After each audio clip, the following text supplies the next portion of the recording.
par les Camerounais. Dans ce climat de suspicion et de méfiance, les préalables et les préconditions du dialogue tels qu'évoqués par l'opposition de la société civile sont-elles les gages d'une organisation sereine d'un grand dialogue national inclusif entre la question anglophone, la forme de l'État, le statut de la diaspora et le système électoral? L'actuel système de gouvernance publique va-t-il survivre à ce grand dialogue national? Quels sont les médiateurs qui peuvent mettre tout le monde d'accord autour de la table dès que ce grand dialogue doit démarrer d'ici le 30 septembre 2019? Ces questions brûlantes d'actualité constituent l'ossature de droit de réponse. Mesdames, Messieurs, bienvenue dans cette émission où le choc des idées fait jaillir la lumière des analyses effectuées sur ce plateau. Et pour cette nouvelle édition de Droit de réponse, je reçois Jacques Bimaille. Bonjour. Oui, bonjour, monsieur Nefele, pardon. Bonjour à tous les téléspectateurs de Equinox TV. J'espère que dans la sérénité et dans la convivialité, nous allons contribuer à ce que les choses puissent avancer dans notre pays. Vous êtes expert en management du territoire et membre titulaire du comité central du RDPC, le parti au pouvoir. Merci d'être avec nous ce dimanche. Également présent sur ce plateau, Maître Lavoisier-Sapi. Maître Lavoisier-Sapi, bonjour. Bonjour Cédric et bonjour à tous les co-panélistes. C'est toujours un plaisir renouvelé pour moi de participer à ce droit de réponse. J'espère que les débats vont être fructueux et constructifs et que, à l'issue de ces débats, nous pourrons inspirer ceux qui vont diriger le grand débat national pour que nous puissions avoir dans notre pays, au sortir de ce grand débat, un Cameroun libre, géré par des nationalistes, un Cameroun véritablement démocratique et indépendant. Vous êtes avocat au barreau du Cameroun et membre du conseil juridique du SDF. Merci d'avoir effectué le déplacement depuis Bafoussam pour Douala pour ce débat sur Equinox Télévision. Également présent sur ce plateau, le troisième panéliste, il est le vice-président national de l'Union démocratique du Cameroun, Cyril Sambaka, bonjour. Bonjour Cédric, bonjour aux copanélistes et surtout bonjour aux téléspectateurs de Equinox. Je pense que nous nous acheminons vers ce que tout le monde a réclamé, le grand dialogue. J'espère tout simplement que chacun de son côté le prépare bien et que a comme objectif la paix, la réconciliation, le pardon et la reconstruction. Nous allons en parler, voilà. Cyril Sambaka, dans cette émission. Sur ce plateau, avec nous, le quatrième panéliste sur droit de réponse, Maître Roland Diéhou. Bonjour. Bonjour Monsieur Nefele, bonjour à mes co-panélistes et bonjour à nos millions de téléspectateurs sur Equinox TV. J'aimerais, à l'entame de cette émission, saluer tous les combattants pour la liberté et en tête desquels j'aimerais saluer le président Maurice Kamto, ses alliés Christian Penda Ekoka, l'honorable Albert Nzongan, Valsero, le professeur Alain Foguet et tous les combattants qui actuellement sont toujours illégalement détenus à la prison principale et à la prison centrale de Yaoundé, ainsi que le combattant André Blaise et Sama. Nous espérons pouvoir apporter avec nos copanélistes sur ce plateau le petit peu que nous pourrons pour évidemment donner plus de lumière à nos auditeurs, à nos téléspectateurs. Vous êtes représentant du MRC et ses alliés sur ce plateau. Et juste à côté de vous, Roland, il y a l'éditorialiste de la Nouvelle Expression, consultant ce droit de réponse. Edmond, bonjour. Bonjour Céline Noufélé. Je salue tous les copanélistes et j'adresse mes salutations amicales à tous les téléspectateurs et les téléspectatrices fidèles de cette émission. Je reste avec vous, Edmond Kambia, pour évoquer le premier sujet dans cette émission. La Nouvelle Expression, d'ailleurs, a évoqué à sa une les exclus du dialogue national inclusif au moment où les concertations se poursuivent sur le Premier ministre en vue de ce grand événement national et décisif pour la vie du Cameroun. Quels sont ces exclus et pourquoi s'attarder sur ces visages, ces leaders d'opinion anglophones qui, selon la Nouvelle Expression, n'ont pas été invités à ces consultations? Effectivement, monsieur Cédric Noufélé, nous pouvons tous constater que depuis le début des consultations, on n'a pas beaucoup vu les personnalités ou les représentants des groupes directement concernés par ce dialogue. Je veux parler des représentants des groupes armés ou des mouvements qu'on n'a pas vu arriver, n'est-ce pas, dans les rencontres, les consultations auprès du Premier ministre. On n'a pas vu arriver des représentants de la diaspora, ceux que d'aucuns ont considérés comme étant les commanditaires des mouvements, des actions qui sont menées avec efficacité selon ceux qui sont favorables au lockdown et à toutes les actions qui sont menées pour empêcher notamment le retour à l'école dans les régions du nord-ouest et du sud-ouest. Je constate également, nous, à la Nouvelle Expression, qu'il y a ceux-là, et qui l'ont affirmé après le discours du chef de l'État, qu'ils ne sont pas favorables à ce dialogue national tel que formulé par le président de la République et dans les conditions où ça a été formulé. Je parle des représentants de ces mouvements-là, mais les branches politiques, dont certains se sont retrouvés en Suisse récemment. Ils estiment qu'il faut d'abord et surtout qu'un certain nombre de préalables soient réglés par le président de la République avant qu'ils viennent à ce dialogue. On aura l'occasion de rentrer sur le fond des éléments qu'ils ont indiqués pour les préalables. Et je pense que beaucoup d'autres acteurs concernés par ce dialogue national ont déposé des préalables à travers leurs représentants pour dire qu'en réalité ce débat ne peut pas se faire sans qu'un certain nombre de questions soient posées et réglées à l'avance. Et parmi ces questions, on le verra, il y en a qui concernent la libération des prisonniers politiques comme des prisonniers, des détenus anglophones.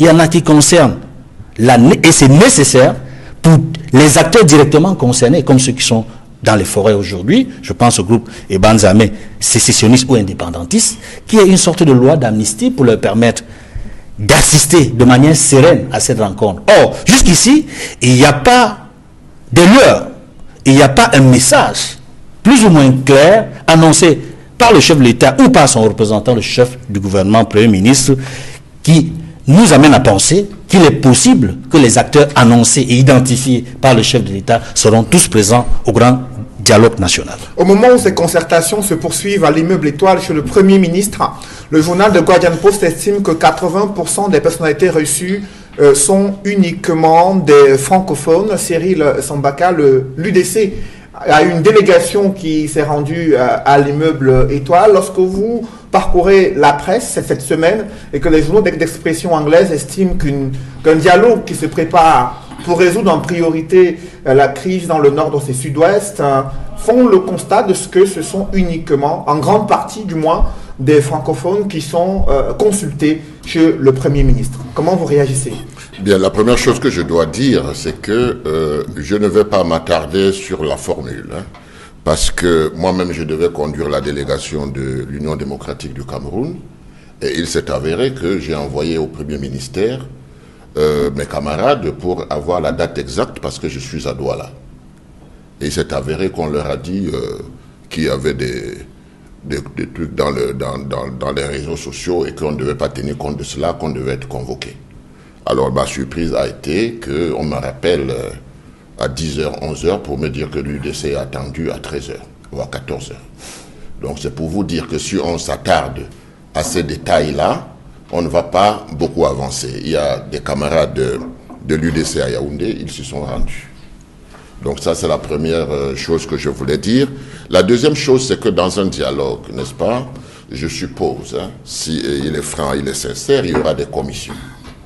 Pour parler du problème anglophone, il est certain que dans la formation des commissions, les anglophones ne pourront pas être en minorité. Mais il s'avère aussi que si j'ai bien compris le discours du chef de l'État, il n'y a pas que le problème anglophone qui va être traité là-bas, il sera le principal problème, mais il y a le problème que nous vivons au quotidien. Nous vivons des problèmes des élections. Les élections, c'est un point focal pour la réconciliation dans notre pays. Il faut bien qu'un consensus puisse se dégager. Donc il y a d'autres problèmes comme ça. Il y a même le problème de notre propre identité. Parce que le Cameroun, aujourd'hui, ne peut pas continuer, n'est-ce pas, à être hybride, sans avoir une authenticité, n'est-ce pas, une identité. Il faut la trouver là-dedans. Il faut trouver, on a parlé de décentralisation, de fédéralisme. Vous voyez comment les gens se cognent les têtes. En réalité, ce sont des titres que chacun donne. Je veux le fédéralisme, je veux le fédéral à 2 États, à 10 États, je veux la sécession, je veux la décentralisation. Mais non, je pense que ce genre de rencontre, n'est-ce pas, va pouvoir définir qu'est-ce qui profite aux populations. Parce que c'est les populations que nous voulons émanciper. Quel est le système que le Cameroun peut inventer de par ses enfants et de par ses intelligences pour que ce soit adapté aux besoins du Cameroun. Et quand on aura donc mis le contenu, on pourra l'appeler comme on veut, nouveau fédéralisme, etc., etc. Mais avant qu'on arrive sur le fond des débats qui pourraient émerger durant ces assises nationales, il y a la question du schéma de sortie de crise et le mode de consultation tel qu'opéré par le Premier ministre qui suscite des interrogations. Vous avez suivi d'autres formations politiques qui ont posé des préalables et des préconditions en vue d'une organisation sereine et plus inclusive de ce dialogue. L'expérience que nous avons du dialogue nous permet de penser que les préalables ont toujours été posés de tout temps. Quand il y a un dialogue, les préalables ont été posés. Le problème, c'est de savoir si on laisse le dialogue, on règle d'abord les préalables. Ou alors, on entre dans le dialogue et on règle les préalables. Moi, je vous prendrai tout simplement l'exemple de la réunion tripartite où le Premier ministre avait rejeté en bloc tous les préalables que l'opposition avait mis sur la table. Mais nous avons eu 5 jours de blocage où il fallait trouver une solution, où il fallait trouver le mode d'adoption. C'est là où est né le consensus qui n'est pas statistique, hein, mais qui tient compte du fait qu'il y a encore quelqu'un qui n'a pas compris, il faut trouver une solution. Et on avance. Donc cette technique de négociation et de dialogue existe, n'est-ce pas? Donc, la dernière fois, c'est-à-dire à la tripartite, il y avait une partie de l'opposition qui était hors de ce dialogue, et il y a une autre qui était dans le dialogue. Le souci permanent, c'est d'avoir un consensus.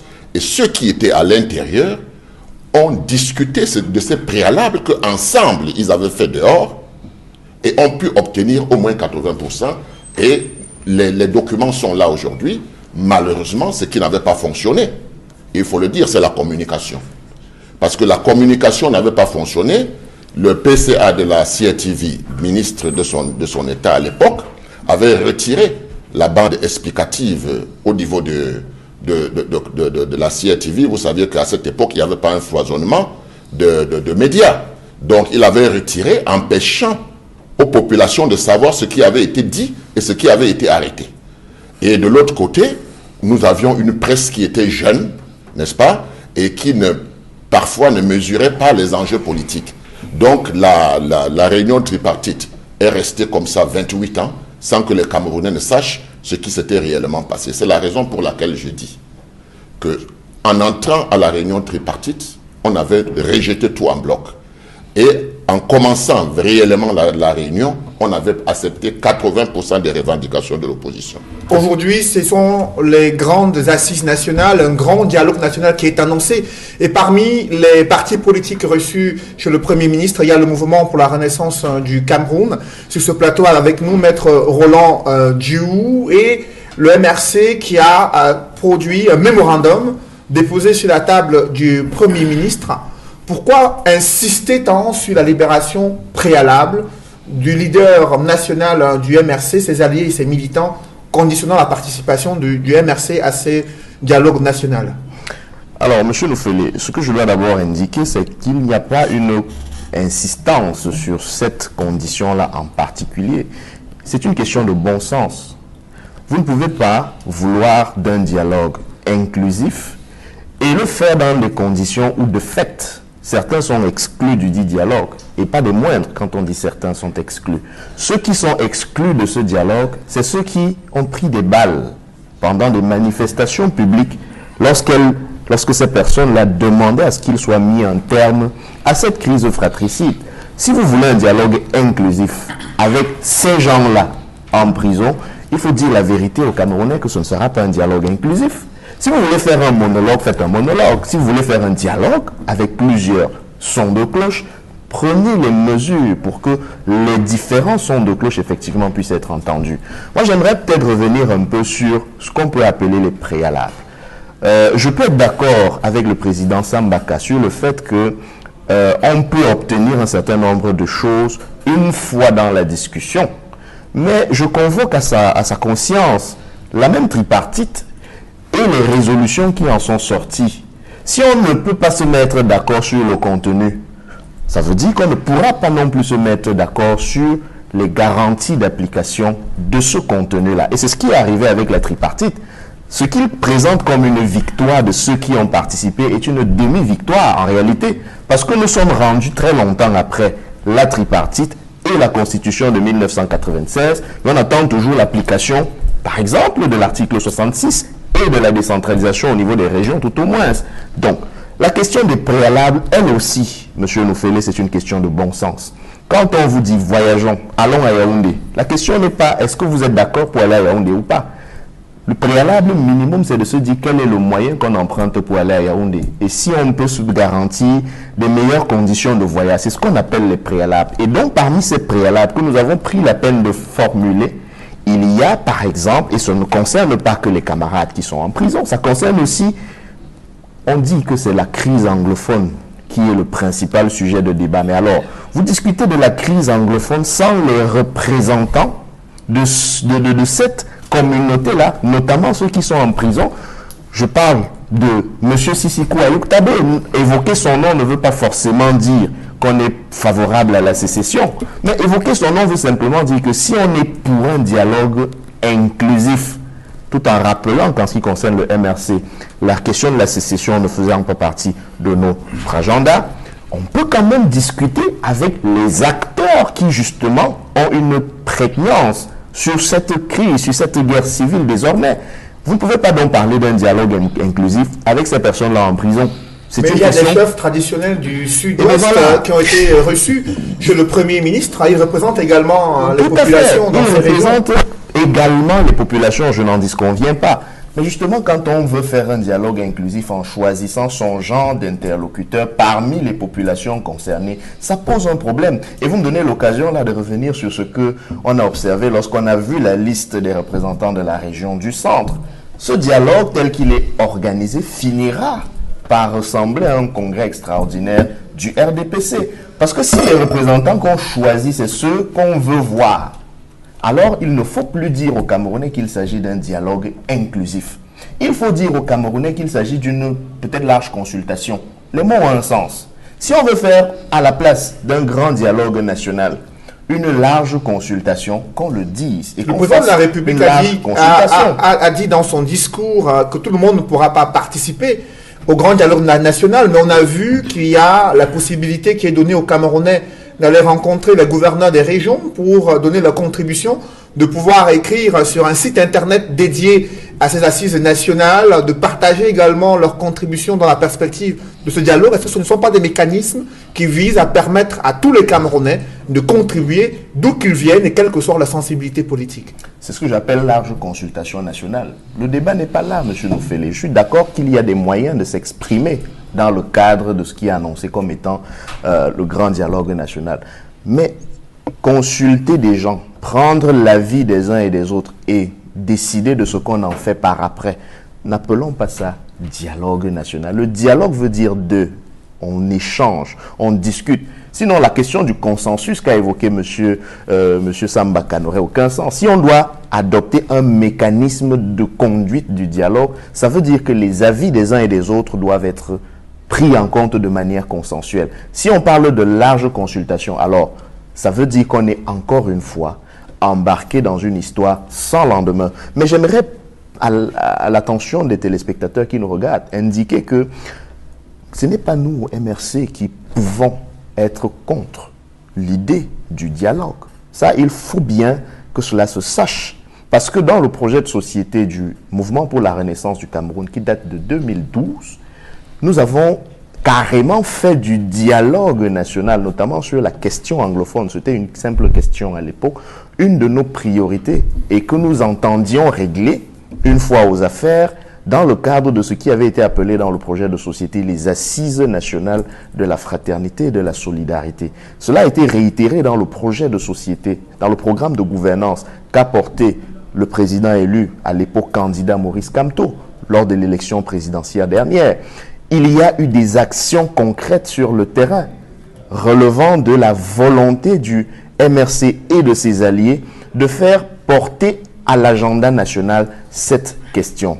Les résultats et les conséquences, vous les connaissez. Donc, ce n'est pas nous qui sommes contre le dialogue. La seule question que nous disons, c'est que nous posons, c'est que oui, pour un véritable dialogue franc, sincère et inclusif. C'est d'ailleurs pour ça qu'un mémorandum a été déposé. C'est d'ailleurs pour ça que l'invitation a été honorée. Et je dois indiquer que Madame la vice-présidente, présidente par intérim du MRC, Madame Thériane Noah, les premiers mots qu'elle a eu à l'attention de monsieur John Gouté, c'était que entre le MRC et lui, il y a une question de légitimité qui nous oppose. Cela est bien connu de tout le monde.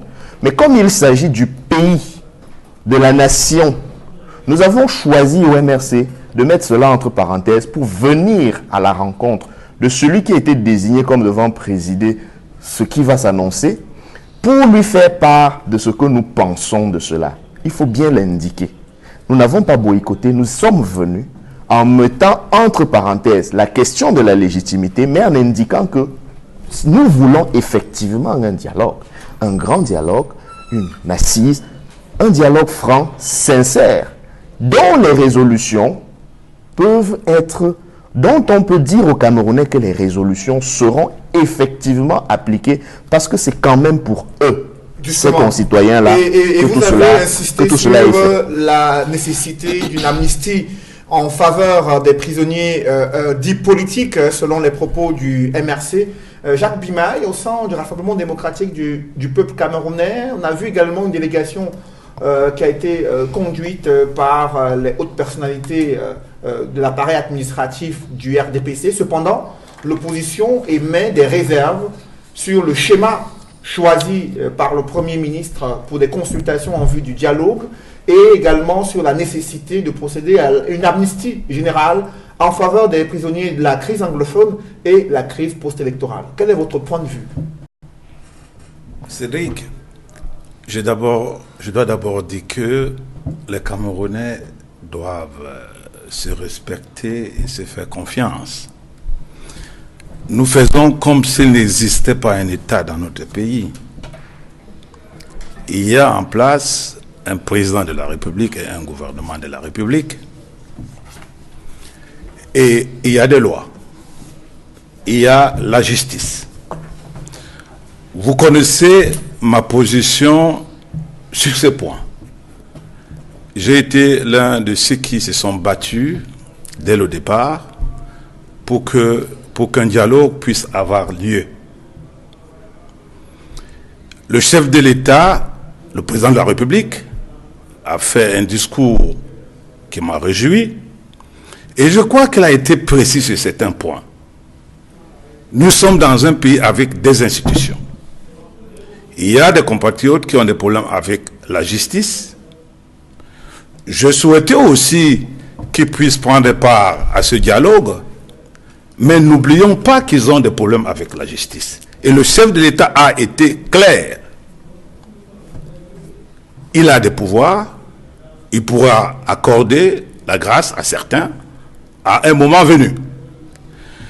Je souhaite quand même que, quand nous nous battons pour certains Camerounais comme Ayoub Tabé, je me bats pour lui, ou certains se battent pour lui, parce qu'il est Camerounais. Il faut qu'il nous aide aussi. Il faut qu'il puisse clarifier sa position, parce que nous sommes là pour engager un dialogue entre Camerounais. Il faut régler ces problèmes. De l'autre côté, j'ai entendu ici, les anglophones n'étaient pas représentés. En politique, c'est un discours. Ici, nous sommes dans un cadre politique.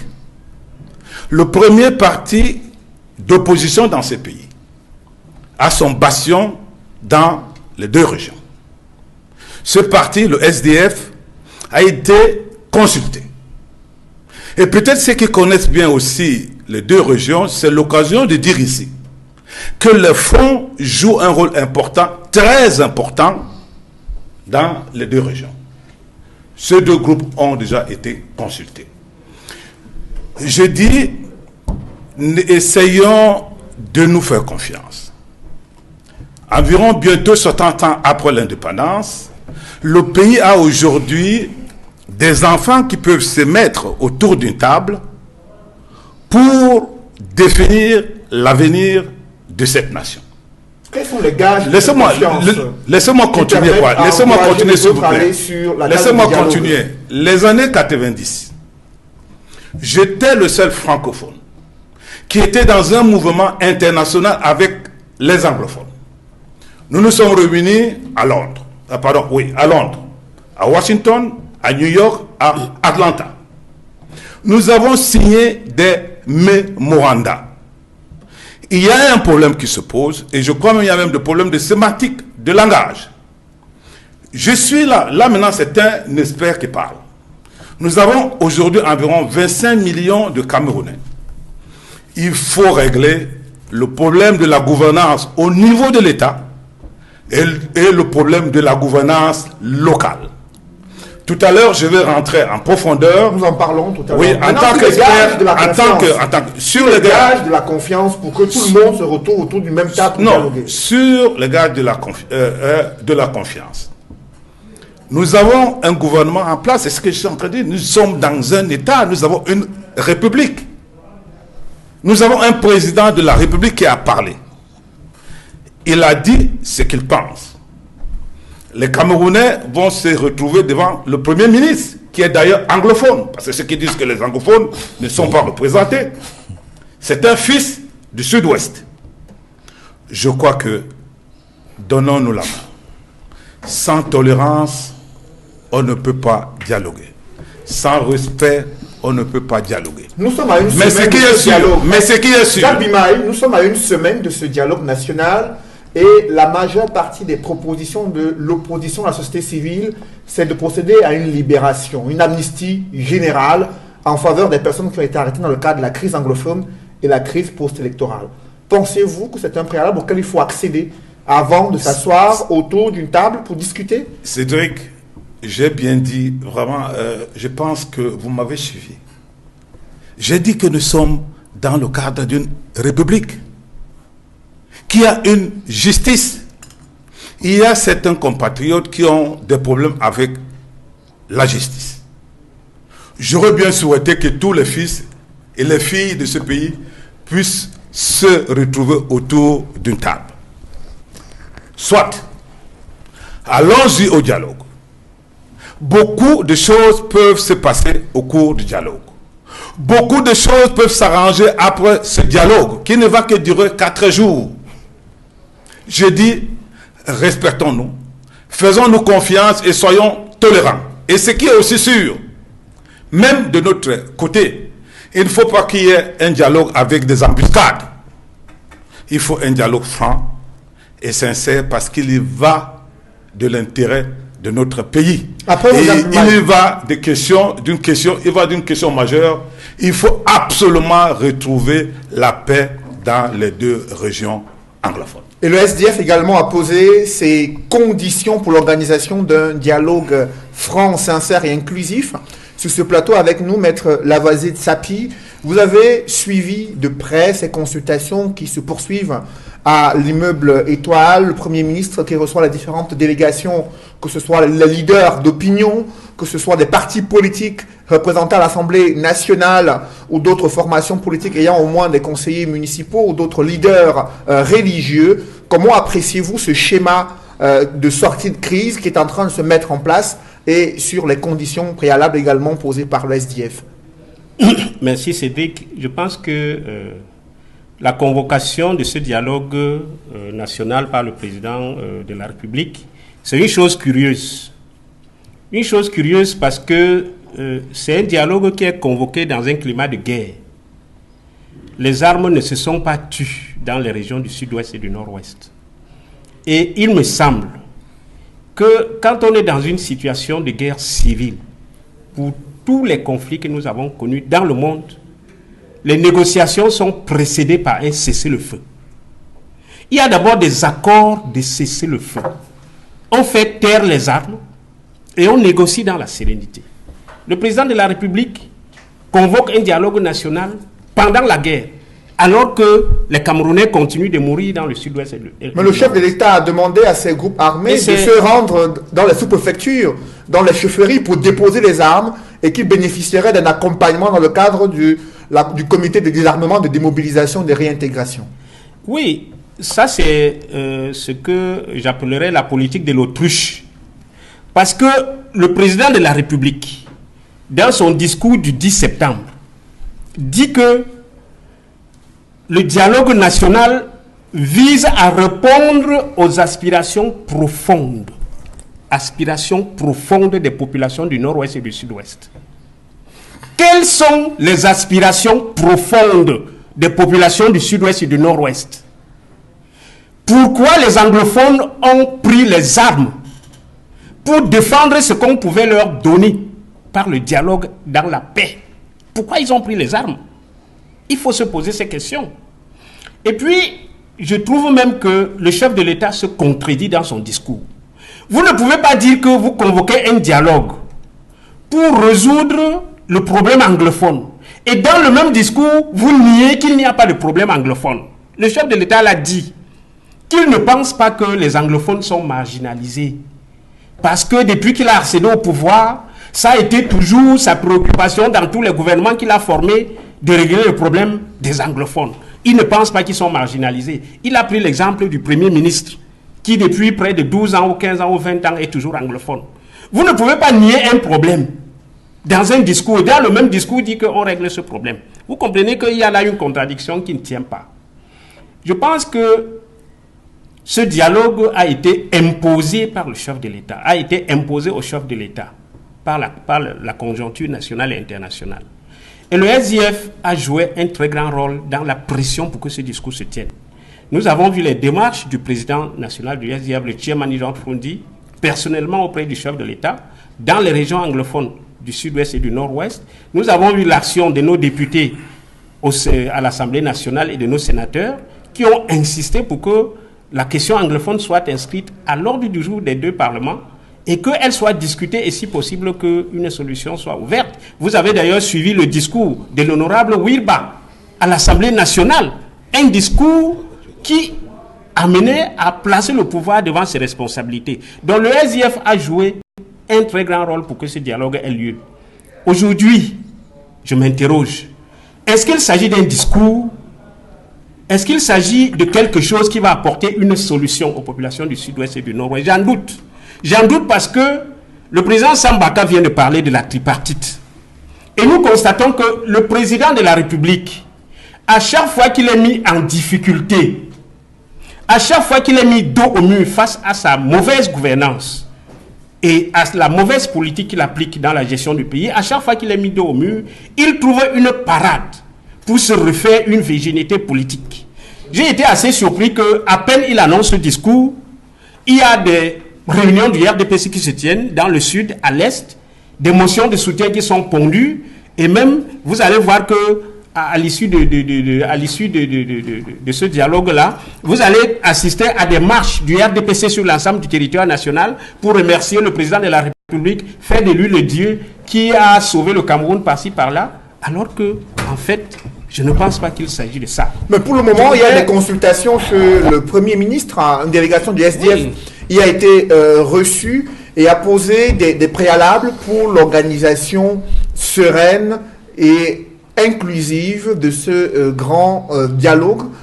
Sur cet aspect précis, quels sont les détails et autres explications que vous pouvez nous apporter concernant les conditions que pose le SDF? Le SDF a demandé un médiateur neutre parce qu'il y a des parties belligérantes. Il y a la guerre dans la zone anglophone. C'est une guerre qui l'oppose à l'État du Cameroun. Et l'État du Cameroun se défend à travers son armée nationale. Quand vous avez deux parties belligérantes, l'une des parties ne doit pas s'arroger le droit de diriger un dialogue. Le Premier ministre Diongouté fait partie de ceux-là qui ont favorisé l'avènement de la crise anglophone. Avant d'être Premier ministre, il a été longtemps ministre. Qu'a-t-il fait pour que ses frères du sud-ouest et du nord-ouest ne prennent pas les armes? Il fait partie du problème. Et faisant partie du problème, peut-il être en même temps la solution? Mais on a vu le Premier Je dis non. ministre envoyé Le dans Premier les ministre- régions anglophones pour annoncer ce message de paix du président de la République. Il y a une certaine accalmie observée quelques jours après l'annonce de la volonté présidentielle de pouvoir organiser ce dialogue. Est-ce que ce ne sont pas des éléments à mettre à son actif en tant que chef du gouvernement? Non, pas du tout, Cédric. Allez sur le terrain. Si vous quittez Bafoussam, vous n'êtes pas sûr d'arriver à Bamenda, qui n'est qu'à 70 km. Si vous entrez à Bamenda, vous n'êtes pas sûr qu'à 5 km de Bamenda, vous ne serez pas abattu par les sécessionnistes. D'ailleurs, le ministre de l'administration territoriale, Paul Atanganji, en a fait la même expérience quand il s'est déplacé avec tout le staff de l'administration territoriale, toutes les autorités administratives qui étaient réunies à Bamenda. Il y a eu un échange de coups de feu nourris entre l'armée et les sécessionnistes à l'hôtel Ayaba où étaient logées toutes ces autorités. Les sécessionnistes ont attaqué en pleine ville de Bamenda l'hôtel Ayaba où étaient logés. Ça, les combats ont duré toute une journée. Donc, vous voyez que et ça, c'est un événement qui date d'une semaine. Donc, vous comprenez que la descente du Premier ministre n'a apporté aucune accalmie. Nous voyons les images des atrocités qui se passent dans ces régions tous les jours. Mais nous disons que le SIF a proposé que pour que nous ayons un dialogue national sérieux, que ce ne soit pas la tripartite où on est allé flouiller les gens. Parce que comme l'a dit mon cher frère Roland, les résultats de la tripartite, l'article 66 de la Constitution, on ne l'a jamais appliqué. Ça, c'est les bienfaits de la tripartite. La décentralisation, on ne l'a jamais appliqué. On a mis la limitation du mandat dans la Constitution. Paul Biya a effacé ça en 2008 pour se maintenir perpétuellement au pouvoir. On a eu quoi de la tripartite qui a été appliquée par le pouvoir? Rien du tout. Quelle est la garantie que les résolutions du dialogue national seront appliquées? C'est pour ça que nous avons demandé à ce que, d'abord, qui est un médiateur neutre, et ensuite, comment vous allez sélectionner les gens qui vont arriver? Nous avons demandé qu'il y ait un préalable, une pré-conférence anglophone. Il faut que les anglophones choisissent, et même ce n'est pas le pouvoir qui doit choisir les leaders anglophones avec qui il va discuter. Le cardinal Toumi avait proposé ça. On ne l'a pas écouté. Mais le chef de l'État, dans son discours du 10 septembre, a demandé à ce que les bandes des armées participent à cette conférence. Comment vous croyez que le général Tcho Ayaba, qui est dans la brousse là-bas, qui est en train de faire la guerre là-bas dans le Lébialem, vous croyez que ce monsieur va quitter la brousse pour venir au palais des congrès? Non. Les bandes des armées sont représentées par une aile politique. On n'a jamais vu des généraux aller siéger pour... Si ce n'est pas pour conclure un accord de cessez-le-feu, la politique ne concerne pas le militaire. Le militaire est là pour défendre le territoire national. La politique concerne les hommes politiques. Les séparatistes ont des leaders politiques qui sont en prison. Et d'autres sont exilés. Vous ne libérez pas ceux qui sont en prison pour qu'ils participent au dialogue. Ceux qui sont à l'extérieur, on ne les consulte pas. Comment est-ce que le discours du chef de l'État va être respecté? Comment ces sécessionnistes Il y a une mission gouvernementale qui est annoncée aux États-Unis, au Canada et en Europe en vue de rencontrer la diaspora pour recueillir ses propositions en vue de ce dialogue national. Mais sur la trêve dont tout le monde rêve avant le dialogue national, Cyril Sambaka, faut-il une cessation des hostilités dans le nord-ouest et le sud-ouest avant au moins cette rencontre entre les leaders politiques, leaders de la société civile, autorités religieuses, autorités traditionnelles et le gouvernement pour discuter des questions d'intérêt national? Je suis triste, Cédric Noufélé. Je suis triste. Parce que nous qui avons fait l'école de la négociation, nous qui avons fait l'école des règlements de conflits, quand je vois, on se trompe encore une fois de lieu et d'endroit. Les conflits se règlent autour d'une table. Les médiations se font. Moi, je peux vous dire, je n'aime pas citer l'UDC, parce que nous sommes en train de lutter là pour le pays, pas pour un parti politique. Nous avons rencontré le Premier ministre au moins 2 fois. J'ai dit de nos députés à l'Assemblée nationale pour ce problème anglophone. Mais les médiations se font dans la discrétion. Il faut arriver à trouver un consensus. Et moi, je dis, je voudrais que les Camerounais arrêtent de dire que la tripartite a échoué. Parce que la tripartite n'a pas échoué. les applications sorties de la tripartite n'ont pas été implémentées dans l'entièreté. Quand on entrait à la tripartite, il y avait des prisonniers politiques. Monsieur Noufele, on les a fait sortir. Il ne faut pas qu'on trompe les Camerounais. On a demandé une amnistie fiscale. On a obtenu un moratoire fiscal. Vous comprenez?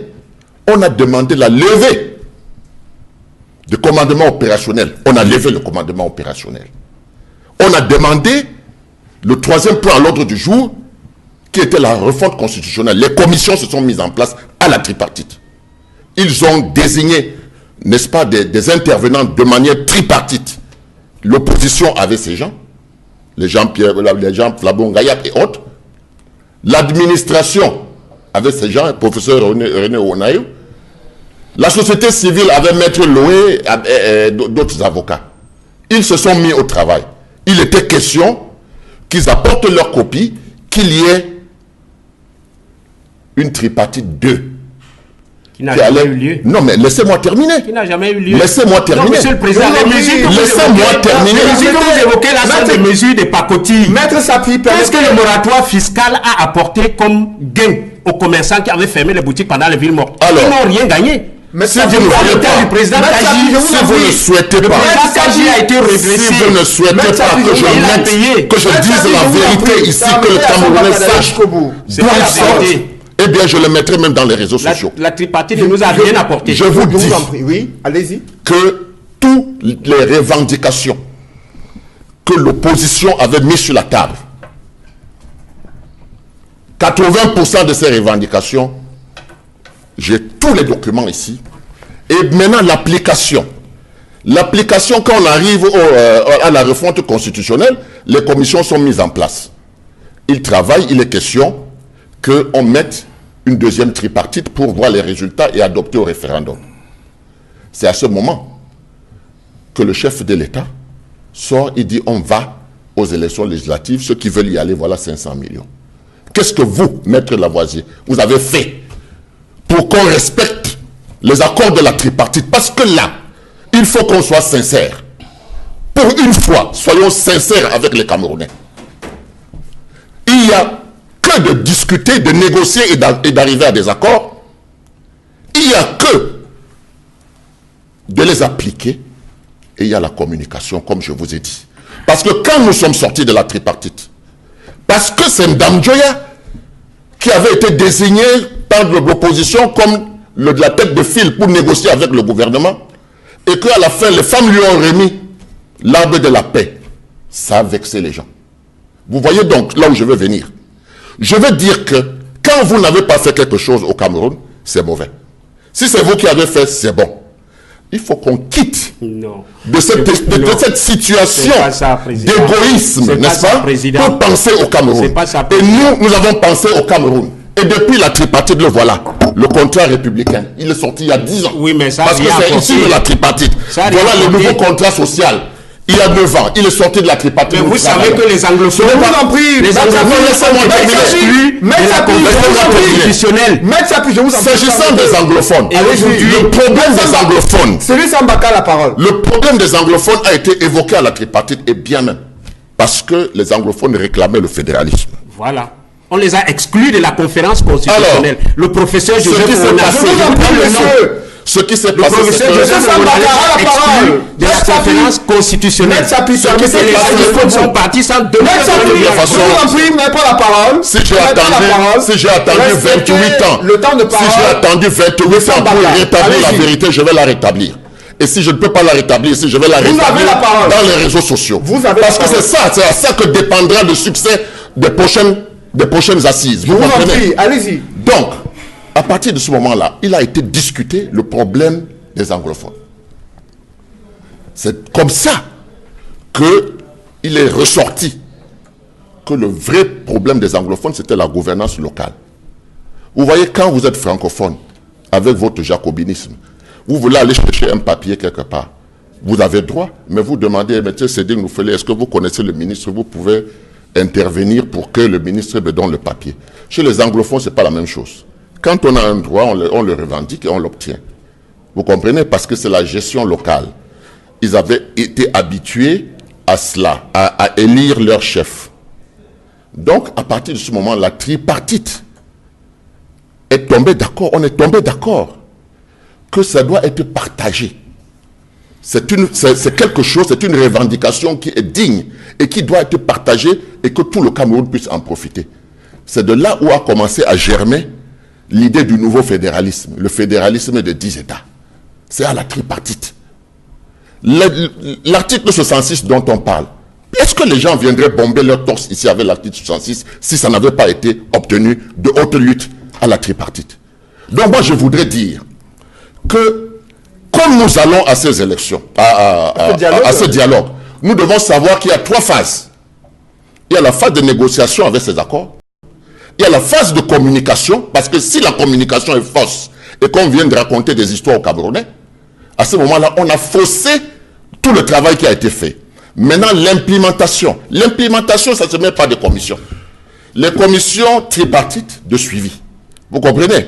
Ce qui doit aller à l'Assemblée nationale, on tombe d'accord, ça va à l'Assemblée nationale, on vote. Alors, ce qui s'est passé à la tripartite, c'est que, sorti de la tripartite, à cette époque-là, prenez les titres. Vous allez voir une photo de Ndamjoya. Ndamjoya pour quelques dollars de plus. C'était très bien de dire que Ndamjoya a vendu le pays. C'était ce qui était sorti à cette époque. Mais c'était au profit de qui? C'était au profit d'autres leaders politiques. Donc c'était une affaire de leadership. Ça n'avait rien à voir avec le Cameroun. Ce qui a été fait à la tripartite, camerounais, vous pouvez revisiter cela. Vous allez voir comment pour une fois, on peut ne pas être d'accord au départ et trouver un terrain d'entente. C'est ça la tripartite. Et moi, pour terminer, je voudrais vous dire que moi, j'apprends. J'apprends parce que j'ai un leader qui, c'est son métier. Il a fait avant les indépendances de l'Afrique du Sud et tout cela. Donc, les techniques de négociation et d'arriver au consensus et autres, ce sont des choses que nous apprenons. Et quand je vois les gens aller à côté, ça me rappelle cette image de la bataille des gens pour aller en enfer. Et ils laissent le paradis derrière eux. Ça me fait mal. Maintenant, voyez, Sapi, vous avez d'autres précisions que vous souhaitiez apporter sur la nécessité de garantir ce dialogue national inclusif. Vous allez réagir, Jacques Dumail. Permettez qu'il puisse apporter... Une petite motion. Je donne la parole ici sur ce plateau. Non, je sais, une petite motion. C'est d'abord Maître Lavoyer Sapi qui a la parole, qui voulait apporter des précisions sur les résolutions de la tripartite. Je vous en prie. Oui, je pense que, contrairement à l'opinion du président Sambaka, la tripartite a été un marché de dupes. Je parle en tant qu'un des responsables de l'opposition. J'étais déjà membre du bureau national du SDF lorsque cette tripartite s'est tenue en 1991. Et je dois dire que l'opposition a été flouée. Est-ce que l'opposition camerounaise va encore se faire flouer au grand débat national que vient de convoquer le président? Il faut reconnaître que le pays va mal. Et si le président a dit que le grand débat national va s'occuper des questions anglophones et des questions des autres régions du pays, ça veut dire qu'il reconnaît que tout le pays se porte mal. Ça veut dire que le président de la République reconnaît l'échec de 37 années de gouvernance. Il reconnaît son échec. Aujourd'hui, il y a des crises multiformes. Il n'a pas parlé de la crise post-électorale. C'est une crise sérieuse. Et c'est étonnant que le président de la République n'en parle pas dans un discours aussi sérieux que celui-ci. C'est une crise qu'il convient de régler parce que cette crise est née des mauvaises élections qui sont organisées dans notre pays, d'un code électoral qui a été élaboré pour favoriser la victoire d'une personne et pas pour favoriser les élections transparentes dans notre pays.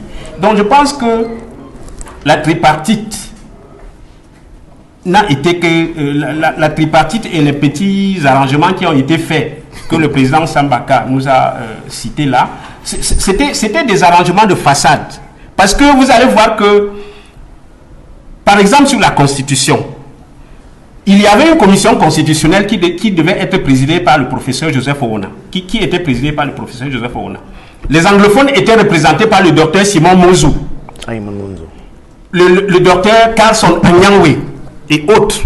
Quand ces anglophones se sont présentés à la conférence constitutionnelle, ils ont produit un document dans lequel ils souhaitaient le retour au fédéralisme. comme mode de gestion pour favoriser la bonne gestion, le bon développement du pays. Juste parce qu'ils avaient évoqué le sujet du fédéralisme, ces anglophones ont été exclus de cette conférence. Ils ont déposé, écoutez, ils ont déposé ce que les anglophones appellent Minority Report. Et quand Simon Mouzo, Kasson Agnaou et autres ont déposé le Minority Report, on a immédiatement convoqué la All Anglophone Conference qui a siégé à Buea en 1993, la All Anglophone Conference qui a siégé en 1994 à Bamenda. John Gu Foncha et Salomon Tanden Mouna étaient en vie. On leur a posé la question. Vous qui avez amené les anglophones chez les francophones dans la réunification, qu'est-ce que vous avez rapporté en termes de développement dans la zone anglophone? Vous qui nous avez amenés au mariage avec les francophones, qu'est-ce que nous avons gagné? Ces deux leaders politiques se sont mis à genoux pour demander pardon au peuple anglophone en reconnaissant n'avoir rien apporté. Et d'ailleurs, John Gu Foncha, en juin 1990, avait démissionné comme vice-président du RDPC. Relisez la lettre de John Gu Foncha par laquelle il démissionne en tant que vice-président du RDPC, en tant que grand chancelier des ordres nationaux. Il a été remplacé par Peter Mafanu Moussonga après. Mais relisez sa lettre, qu'est-ce qu'il dit par rapport à la marginalisation du peuple anglophone? C'est cette exclusion des anglophones de la conférence constitutionnelle qui a cheminé jusqu'à la guerre civile que nous avons aujourd'hui. Parce que les anglophones ont continué à être marginalisés jusqu'à ce qu'ils prennent les armes. Et on ne peut pas dire que la conférence tripartite a été un succès, non? Alors vous évoquez la ruse politique qui avait été utilisée dans les années 90 pour flouer l'opposition. Jacques Bimaille, il y a une suspicion qui émerge au sein de la classe politique concernant l'organisation de ce grand dialogue national au regard de l'application à plusieurs vitesses des résolutions qui avaient été formulées durant la tripartite en 1991. Comment éviter la ruse politique pour que tout le monde soit d'accord au regard des enjeux nationaux importants pour le Cameroun? D'abord, Cédric, je suis un peu embêté par ces débats. Nous avons un grand dialogue qui arrive. Les Camerounais qui nous regardent attendent de nous des idées pour que ce pays puisse avancer. Je sais que sans histoire, on ne peut pas construire un pays. C'est pour cela que nous savons ce qui s'est passé en janvier 1960. Nous savons ce qui s'est passé en 61, qui a eu la conférence de Fumban, la réunification. On sait ce qui s'est passé en 1972. Je cite les grandes dates. On sait ce qui s'est passé en 1966 avec le parti unique. On est arrivé à la tripartite. Je crois que, et aujourd'hui nous sommes devant un pays où il y a deux régions qui sont en guerre. Je dirais même trois, à part Boko Haram, mais deux régions. Entre frères, nous sommes en train de nous tirer dessus. De l'autre côté, la corruption a gangréné notre société. Moi, je suis venu ici pour dire, c'est un problème camerounais. Certes, c'est deux frères anglophones qui sont au front. Ils ont un problème de la gouvernance locale, qui aujourd'hui, moi aussi, je pense qu'il est le mien, en tant que Camerounais. Je souhaiterais qu'on apprenne des erreurs de passé, même de la tripartite. On doit mettre la tripartite sur la table et tirer des leçons aussi de la tripartite pour fixer le cap de l'avenir. Voilà comment on doit faire le management. Moi, ce qui m'intéresse aujourd'hui, quand je dis qu'il y a un problème avec 25 millions de Camerounais, il y a la gouvernance au niveau de l'État. L'État ne peut plus régler les problèmes des Camerounais. Il faut la régionalisation et une politique communale forte. C'est-à-dire, c'est ce qu'on appelle local governance. Moi, je vais aller là-bas maintenant. Ce que je souhaite dans mon pays, en tant qu'expert, là maintenant c'est un expert qui parle. L'État du Cameroun doit cesser d'être juge et parti. Et comment cela doit se laissez-moi, je suis en train d'expliquer. Laissez-moi expliquer. Vous voyez, vous êtes en train de me couper. Je dis que c'est un expert. Quand un expert parle, écoutez-le. C'est dans notre pays, on pense que chacun peut parler. Là maintenant, c'est un domaine qui me concerne. Aménagiste, j'ai fait la décentralisation sur le Cameroun. Oui. Je suis en train d'apporter ma contribution. Expliquez le mécanisme. Je suis donc en train de dire ceci, que nous avons aujourd'hui le pouvoir au niveau de la nation doit être partagé entre l'État, les régions et les communes. On appelle ça la gouvernance locale. C'est pour ça que nos frères anglophones, il faut les écouter. J'ai l'avantage parce que j'ai fait l'Allemagne fédérale. Je comprends mieux ce qu'ils pensent. Il faut que désormais, dans notre loi fondamentale, les pouvoirs des régions et des communes soient ancrés dans la loi fondamentale. Et qu'on nous dise exactement leurs ressources financières, d'où ça vient. Ça veut dire que l'État doit désormais apprendre à ne pas se mêler dans la gestion des régions et des communes.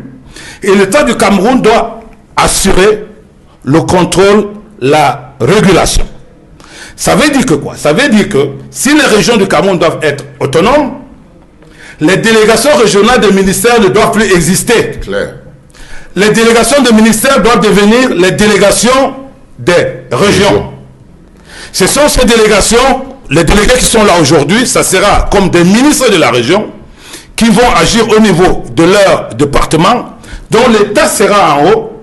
L'État passe global, donne des orientations que maintenant la religion aussi va donc maintenant appliquer. Ça veut dire que quoi? En principe, même comme dans un pays comme l'Allemagne fédérale, l'État central ne doit pas avoir des structures d'exécution parce que ça conduit à la corruption. Il faut mettre le garde-fou parce qu'il faut penser aujourd'hui. Nous avons beaucoup de Camerounais de hauts cadres, des ministres, des premiers ministres qui sont en prison parce qu'il faut mettre des garde-fous parce qu'on ne peut pas être juge et parti. Et puis de l'autre côté, quand on va donc régler le problème des pouvoirs des régions et le pouvoir des communes, on va décider sur les moyens financiers. Je dis maintenant les moyens. Quels sont les impôts qui reviennent aux régions? Quels sont les impôts qui reviennent aux communes? Quels sont les impôts qui reviennent à l'État? Qui est chargé de ce qu'on appelle de faire la péréquation. C'est-à-dire, il n'y aura pas une région qui sera faible. Parce que l'État qui sera là pour recruter le grand nombre des impôts, comme les impôts sur les salaires, comme par exemple la gestion des grandes structures comme le port par exemple, qui va gérer par exemple, s'il y a le sous-sol, nous avons le pétrole, on peut savoir que la région peut avoir 20% parce que c'est par exemple le sud-ouest, le reste c'est l'État central qui gère, mais l'État central va assurer ce qu'on appelle la péréquation. Pour faire cette péréquation, et même le problème des nations qu'on va revenir, je vais maintenant dire ceci. Parce qu'il faut que le pays, en 60, on n'avait pas des experts, aujourd'hui on en a. Il faut qu'au niveau de chaque commune au Cameroun, il y ait un bureau de statistiques.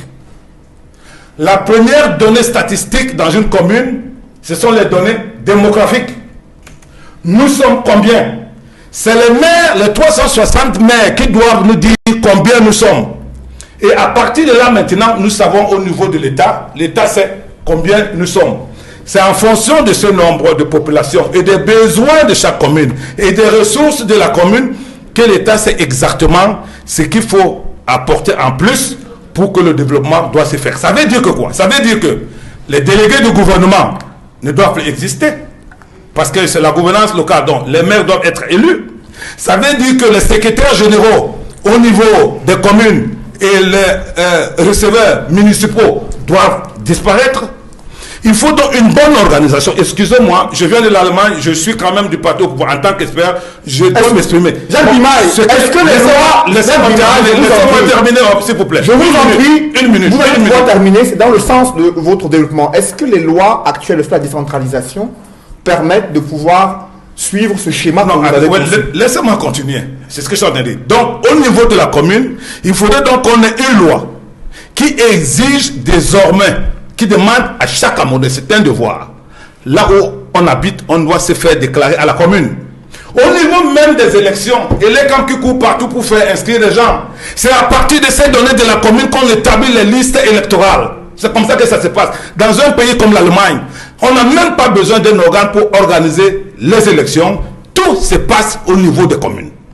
Maintenant, vous venez de me dire ceci. Le dialogue est là pour qu'on puisse avoir des idées. Et je suis dans le cadre de... Moi, je préfère, au lieu de parler de la décentralisation, ça gêne les anglophones, je parle de la gouvernance locale. Dans le cadre de cette gouvernance locale, il faut donc que, pour qu'on soit sûr aussi que tout va se passer comme on va décider, qu'on dise que après le dialogue. Il faudrait que le chef de l'État, moi je propose, là c'est un expert qui parle, ce n'est plus un RDPCiste, consulte le pays par référendum pour faire adopter ces amendements qu'on va apporter au niveau de la Constitution et faire passer les lois, comme je vous dis là aujourd'hui par exemple, qu'il est grand temps. Si vous demandez aujourd'hui à un maire, oui tu gères la population d'une mairie, vous êtes combien? Qui fait quoi? Qui travaille? Qui est-ce qui ne travaille pas? Aucun maire ne pourra te dire. Excusez-moi, dans ces conditions, un pays ne peut pas avancer. Aujourd'hui, le pays a des enfants qui ont étudié et qui ont de l'expertise. Tout ce qu'on demande. Je parle sur le problème de la gouvernance. Je vais parler sur d'autres sujets. Tout à l'heure, on en parlera. Pourquoi on s'avance? Votre analyse a été bien comprise. J'aimerais maintenant, Edmond Kambia, sur la phase des propositions, des sujets, de questions d'intérêt national, au moment où la crise anglophone s'accentue et contraint et pousse le président de la République à convoquer ce dialogue national. Vous avez suivi l'évocation d'un système de gouvernance qui pourrait permettre aux populations elles-mêmes de s'approprier la gouvernance sur le plan local, mais au sein des régions anglophones, même le cardinal Christian Toumi l'a fait savoir, il y a un sentiment de vouloir aller vers la fédération et certaines voix sécessionnistes qui s'expriment également dans les régions anglophones. Comment contrecarrer ces velléités sécessionnistes au moment où il y a ce climat de suspicion au sein de la classe politique? Vous faites bien de dire, M. Noufélé, qu'il y a un climat de suspicion au sein de la classe politique en 91 comme en ce moment. Et c'est très grave qu'il y ait cette crise de confiance au sein des partenaires politiques de l'opposition, d'une part, entre l'opposition et le pouvoir, d'autre part. Avant de répondre sur le fond de la question que vous avez posée, je vais revenir sur certaines choses qui ont été dites concernant la tripartite. Et j'ai le devoir de restituer les faits et la vérité. Beaucoup de choses qui ont été dites par le président Sambaka sont vraies, sont exactes par rapport à la tripartite. Il y a eu beaucoup d'acquis à la tripartite. Et j'ai eu l'occasion sur ce plateau de le dire souvent.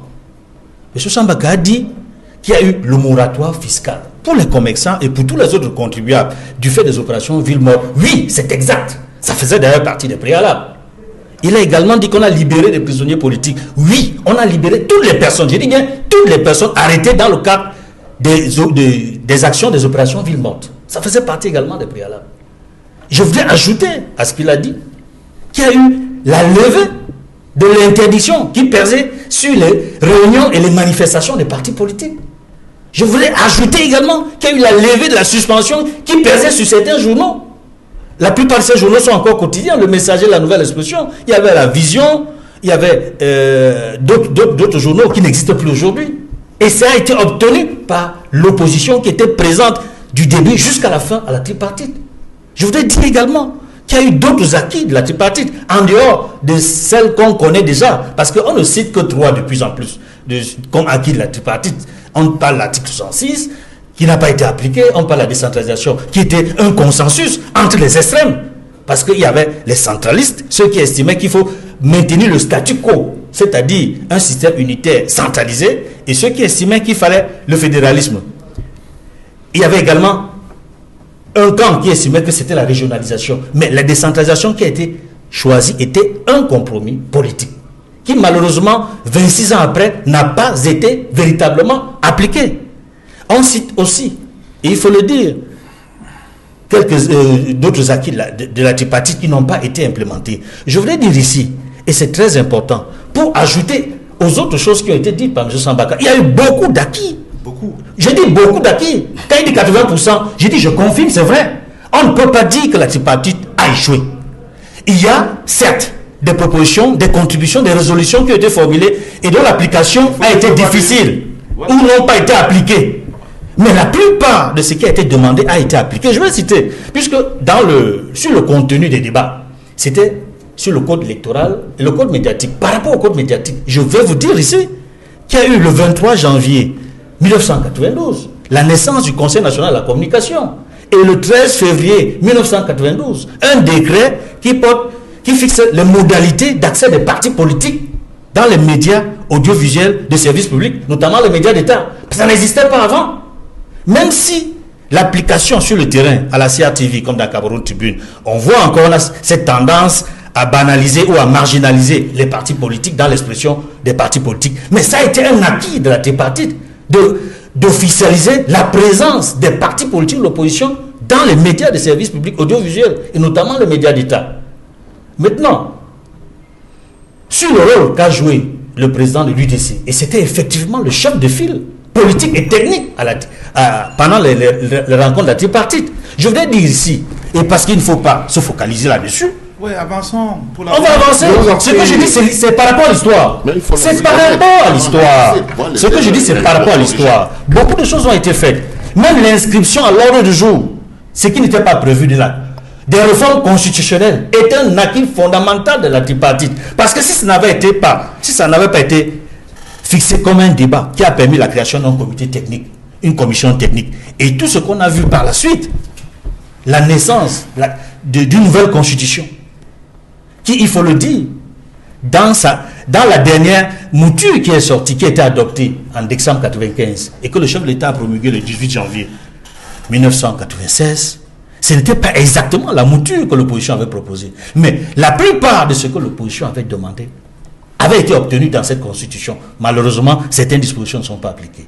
Maintenant, sur la question de fond que vous posez, concernant la gouvernance locale, concernant le débat, visiblement sur la forme de l'État. Je dis bien visiblement sur la forme de l'État, parce que est-ce qu'on va rester une république qui a pour forme majeure la décentralisation qu'on n'applique pas? Est-ce qu'il faut passer au fédéralisme? Je voudrais dire sur ce point que le fédéralisme est la forme achevée de la décentralisation. Il dit le fédéralisme est la forme achevée de la décentralisation. Que j'ai présentée. Je l'ai écouté. Voilà, qu'est-ce que vous voulez? Je l'ai écouté. Non, il y a convergence. Il y a convergence. Mais il faudrait que, à l'ouverture du dialogue national, que la forme de l'État, comme l'ont proposé beaucoup de formations politiques et même des acteurs de la société civile, que la question soit débattue. Et il me semble que le chef de l'État n'a pas fermé la porte. Il a proposé la décentralisation parmi les autres thèmes. Mais il n'a pas fermé la porte à la possibilité d'inscrire la question du fédéralisme sur la table. Et il est important, et il est bon, que les partis politiques aillent à ce débat, puissent poser, c'est-à-dire sur toutes les questions qui fâchent, qui n'ont peut-être pas été abordées. Je pense également au code électoral, qui n'a pas été cité par le chef de l'État, mais qui avait été prévu lors de la tripartite, sur lequel on n'a pas fait le point. C'est l'occasion de revenir sur cette question et d'en faire un véritable débat. Et ça fait partie des questions que le MRC souhaite qu'elles soient inscrites à l'ordre du jour de ce grand dialogue national. Avec vous, Maître Roland Diouf, sur la question anglophone et la forme de l'État, deux sujets importants au regard de la crise dans les régions du nord-ouest et du sud-ouest qui secouent la République du Cameroun. Quelle est votre analyse à ce sujet ? Alors, à la suite de tout ce que j'ai entendu ici, je crois que finalement, on ne veut pas simplement reconnaître qu'on est tous convergents. Parce que si j'écoute M. Bimaï, il vient de faire un réquisitoire du haut de son expertise. Mais la vraie question, c'est, maintenant qu'il a fini de faire son réquisitoire, comment est-ce que ce Cameroun qu'il voit va se réaliser demain, si on ne s'entend pas précisément, pour que l'ordre du jour du débat à venir prenne en compte la forme de l'État. Parce que M. Bimaï vient de nous expliquer, selon lui, quelle serait... C'est toujours la décentralisation. Hein. S'il vous plaît, M. Bimaï, ouais. C'est vous qui le dites d'ailleurs, parce que l'exemple que vous avez pris pour illustrer votre forme de décentralisation se trouve être l'Allemagne fédérale. Donc, on ne va pas... Non. C'est vous qui permettez. Jacques Bimaï, et la fédération... Jacques Bimaï, je vous en prie, permettez à Roland Diouf de parler. Il vous a suivi, laissez-le parler. Il vous a suivi. Non, mais je dois quand même rectifier. Il se trompe là. Laissez-le. Ce n'est pas une fédération. Une fédération, vous avez des États fédérés, vous permettez des parlements et des gouvernements. Permettez qu'il puisse parler et donner son point de vue sur ce que vous avez dit. Oui, mais il peut quand même se tromper. Qu'il aille jusqu'au bout, ensuite vous allez réagir. Je peux me tromper effectivement, monsieur. Voilà, Maître Roland Diouf, vous avez la parole. Et vous aussi. Vous m'écoutez, je vous en prie. J'indiquais simplement tout à l'heure que ce qui a été exposé, d'ailleurs, si vous voulez prendre l'exemple allemand, je pourrais prendre l'exemple sud-africain, je pourrais prendre l'exemple espagnol, mais nous parlons à chaque fois, chacun de nous, d'une forme particulière de l'État. Et je dois également convoquer le fait que quand on parle de la forme de l'État, c'est d'abord un débat juridique. C'est un débat constitutionnel. Au-delà de l'expérience pratique dont vous vous prévalez, que je ne conteste certainement pas, vous avez de l'expérience en la matière, j'aimerais vous signaler qu'il s'agit aussi d'un débat juridique. Je ne revendique pas une expertise particulière, mais je le dis pour que cela soit su. Donc, si on ne se met pas d'accord sur les préalables, comment fait-on pour être sûr que vous allez avoir l'occasion, vous, M. Bimaï, d'exposer ce que vous avez exposé là lors du grand débat national? Ça, c'est d'un. De deux, moi, je ne fais pas le débat sur est-ce que la tripartite était une réussite ou un échec. Le débat n'est pas là. Je crois qu'on n'est pas là pour se gargariser ou se fâcher de ce qu'on a fait ou de ce qu'on n'a pas fait dans le passé. On a une question précisément qui nous concerne. C'est une question grave, c'est une question nationale. Si on est un peu au-dessous de nos égos, disons-nous quand même que peut-être qu'on a fait de bonnes choses par le passé, mais qu'on ne va pas forcément s'arc-bouter sur les bonnes choses qu'on aurait fait dans le passé dans le cadre de la tripartite pour plomber le débat à venir. Et donc, écoutons aussi les autres. Nous avons demandé qu'il y ait la mise sur pied d'une commission préparatoire du dialogue. C'est ce qui est inscrit dans notre mémorandum. Cette commission préparatoire a quel objectif? S'entendre sur un projet d'ordre du jour. S'entendre sur les dates et les calendriers. M. Bimaï nous indique que ce sera 4 jours. Qui a décidé de ça? M. Biya, dans sa magnanimité. Qui vous dit que 4 jours seront suffisants? Lui seul. Il faut qu'on s'entende sur les dates. Il faut qu'on s'entende sur l'ordre du jour. Qui dirige le grand débat national? Le même M. Biya a encore décidé que ce sera M. John Wouté. Qui est d'accord avec ça? Il faut qu'on en débatte. Qu'on sache quel sera le bureau du grand débat national. Quelles seront les modalités de prise de décision? Vous parlez de faire voter cela par l'Assemblée nationale ou bien, enfin, convoquer un référendum. Il faut que cela se sache dès le départ. Quels seront les mécanismes de mise en œuvre?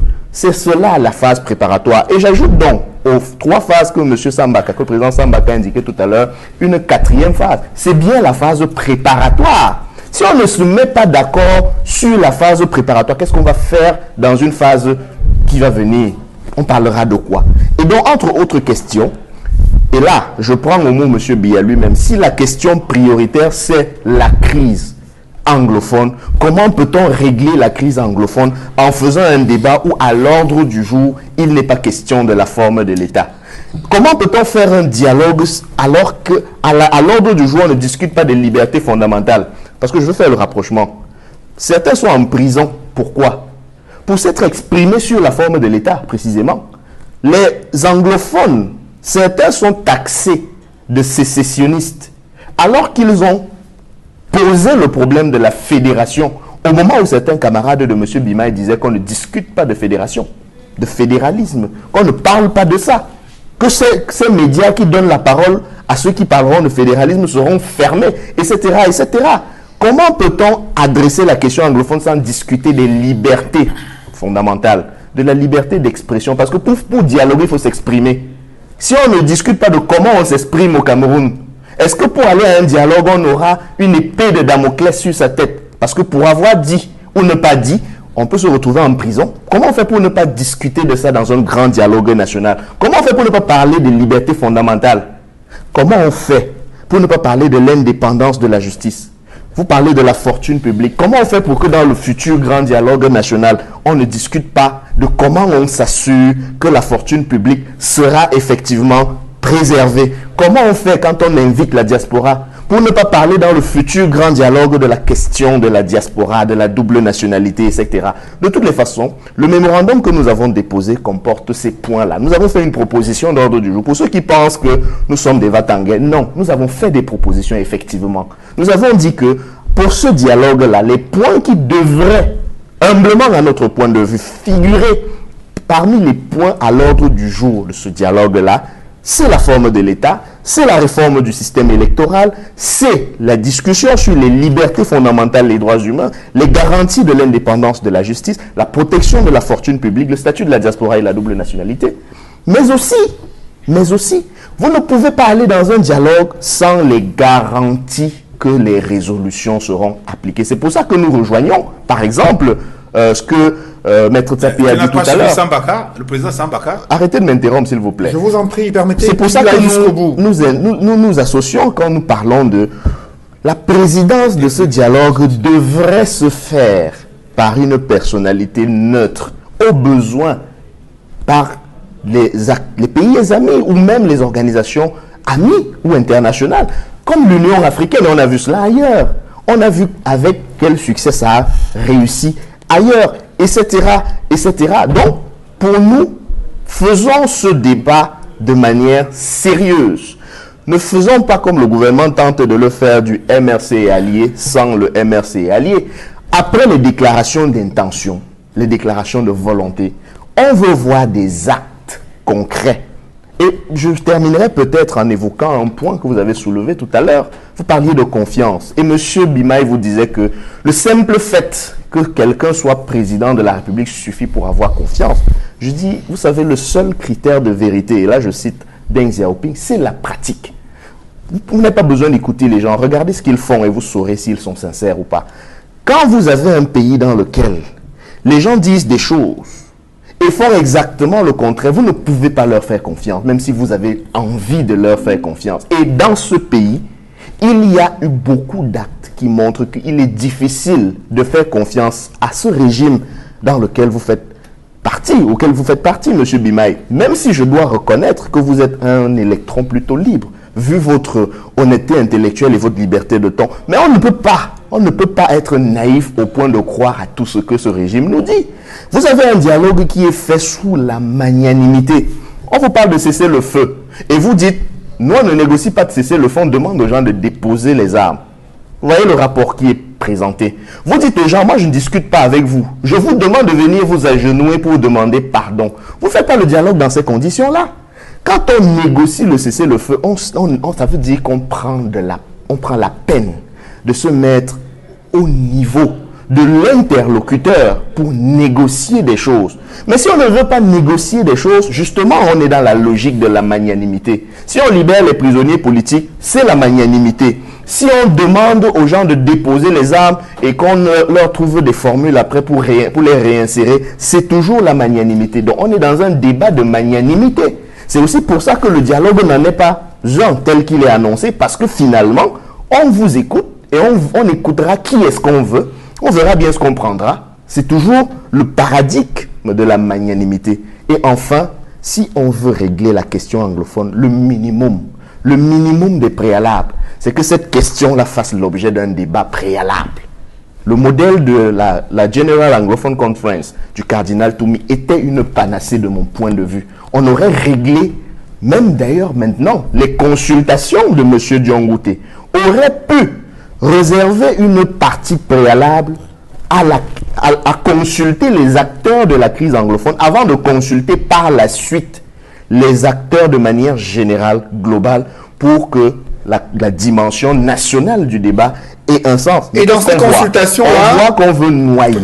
Tout à fait. Et dans ces consultations, le cardinal Christian Toumi a remis un document de près de 400 pages des réactions des populations des régions du nord-ouest et du sud-ouest, leur aspiration profonde pour un nouveau système de gouvernance. Et il y a également les chefs traditionnels du département du Fako qui ont rédigé leurs doléances, parmi lesquelles ils souhaitent une fédération à 10 États au Cameroun et demandent même des amendements constitutionnels pour une rotation à la tête de la présidence de la République, Cyril Sambaka, lorsque vous suivez des chefs traditionnels du Fako dans la région du sud-ouest qui demandent un État fédéral avec 10 États fédérés, qui demandent des amendements constitutionnels pour une rotation à la tête de la présidence de la République. Comment vous pouvez percevoir là le sentiment des populations des régions du nord-ouest et du sud-ouest pour aller vers un système fédéral? Je dis donc, ce que je retiens d'abord, c'est que ces gens ne veulent pas que le Cameroun soit divisé. Ça, c'est la première chose que je retiens. La deuxième chose, c'est que les partis politiques bavardent beaucoup. Les partis politiques bavardent beaucoup. Ils n'ont jamais su expliquer aux populations que ce qui est important, ce n'est pas le titre, c'est le contenu. Qu'est-ce que les populations veulent? C'est la gestion locale. Alors, quand j'entends M. Bimaï parler, nous sommes en phase. Mais le RDPC refuse d'appliquer cela. Et je suis en phase avec Maître. Le problème donc du dialogue, c'est cela. C'est de mettre ça sur la table. Parce que je veux vous dire, je reviens encore sur la tripartite pour vous dire que là-bas déjà on avait su que le problème c'est la gestion locale. C'est pour ça qu'on a trouvé une combinaison. Parce que revenir à 2 États fédérés nous ramenait vers les frustrations. Parce que si les gens demandent de rentrer au fédéralisme, c'est un peu parce qu'ils se sentaient mieux quand ils étaient dans leur fédéralisme. Mais il faut savoir que le fédéralisme a 2 États, allons-y. Mais donnons-nous rendez-vous 5 ans après. Vous allez voir la zone anglophone développer et la zone francophone rester sur place. Parce qu'eux, ils vont pratiquer le fédéralisme décentralisé et nous, on va pratiquer le fédéralisme centralisé. Parce que le gouvernement, le parlement et tout ça là francophone, on va continuer avec notre jacobinisme.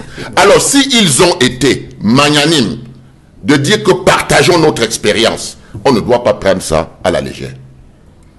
Parce que contrairement à ce qu'on dit, c'est le contenu qui est important. Nous pouvons avoir un fédéralisme à la camerounaise, le nouveau fédéralisme, qui tient compte de nos us et coutumes, de notre identité propre que nous voulons implémenter. Mais l'objectif, c'est quoi? C'est de rendre les populations vertueuses et heureuses. Leur permettre de participer de manière responsable à la gestion de la chose locale. Nous aurons demain 360 maisons de la culture, parce qu'elles découleront de la commune. Cela veut dire, en d'autres termes, qu'il faut mettre le doigt là où il faut. Le problème, c'est l'égoïsme. Le pouvoir central confisque plus de 95% du budget de l'État. Ce n'est pas normal. Nous avons 360 communes. Comment on fait? En France, on est déjà à 70% pour les territoires décentralisés, 30% Pour l'État central. pour l'État. En France ou au Cameroun, on peut avoir demain un gouvernement avec 15 ministres, 20 ministres, parce que la décentralisation est effective.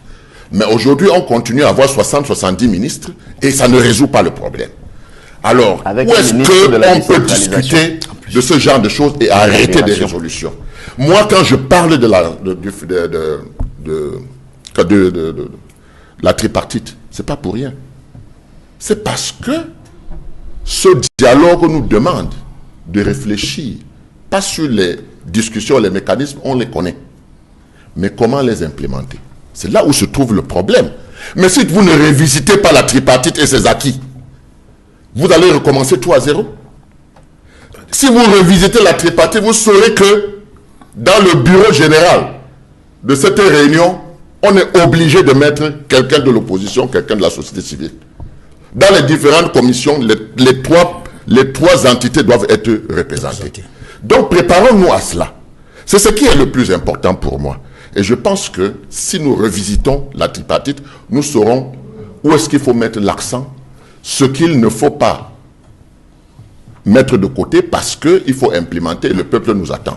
Le contexte actuel est plus favorable pour trouver un consensus que celui d'hier. Parce que le chef de l'État, dans son discours, il n'a pas été aussi sévère qu'à cette époque. Sur la question anglophone, Maître Lavoisier de Sapi, il y a des chefs traditionnels du département du FACO favorables à un système fédéral à 10 États. Ils vont même plus loin en demandant des amendements constitutionnels pour qu'il y ait une rotation à la tête de la présidence de la République. Au regard des positions du SDF sur le système fédéral, comment appréciez-vous cette sortie des chefs traditionnels du département du FACO dans la région du Sud-Ouest? Nous pensons que cette proposition peut amener des solutions pacifiques et durables dans la résolution de la crise anglophone.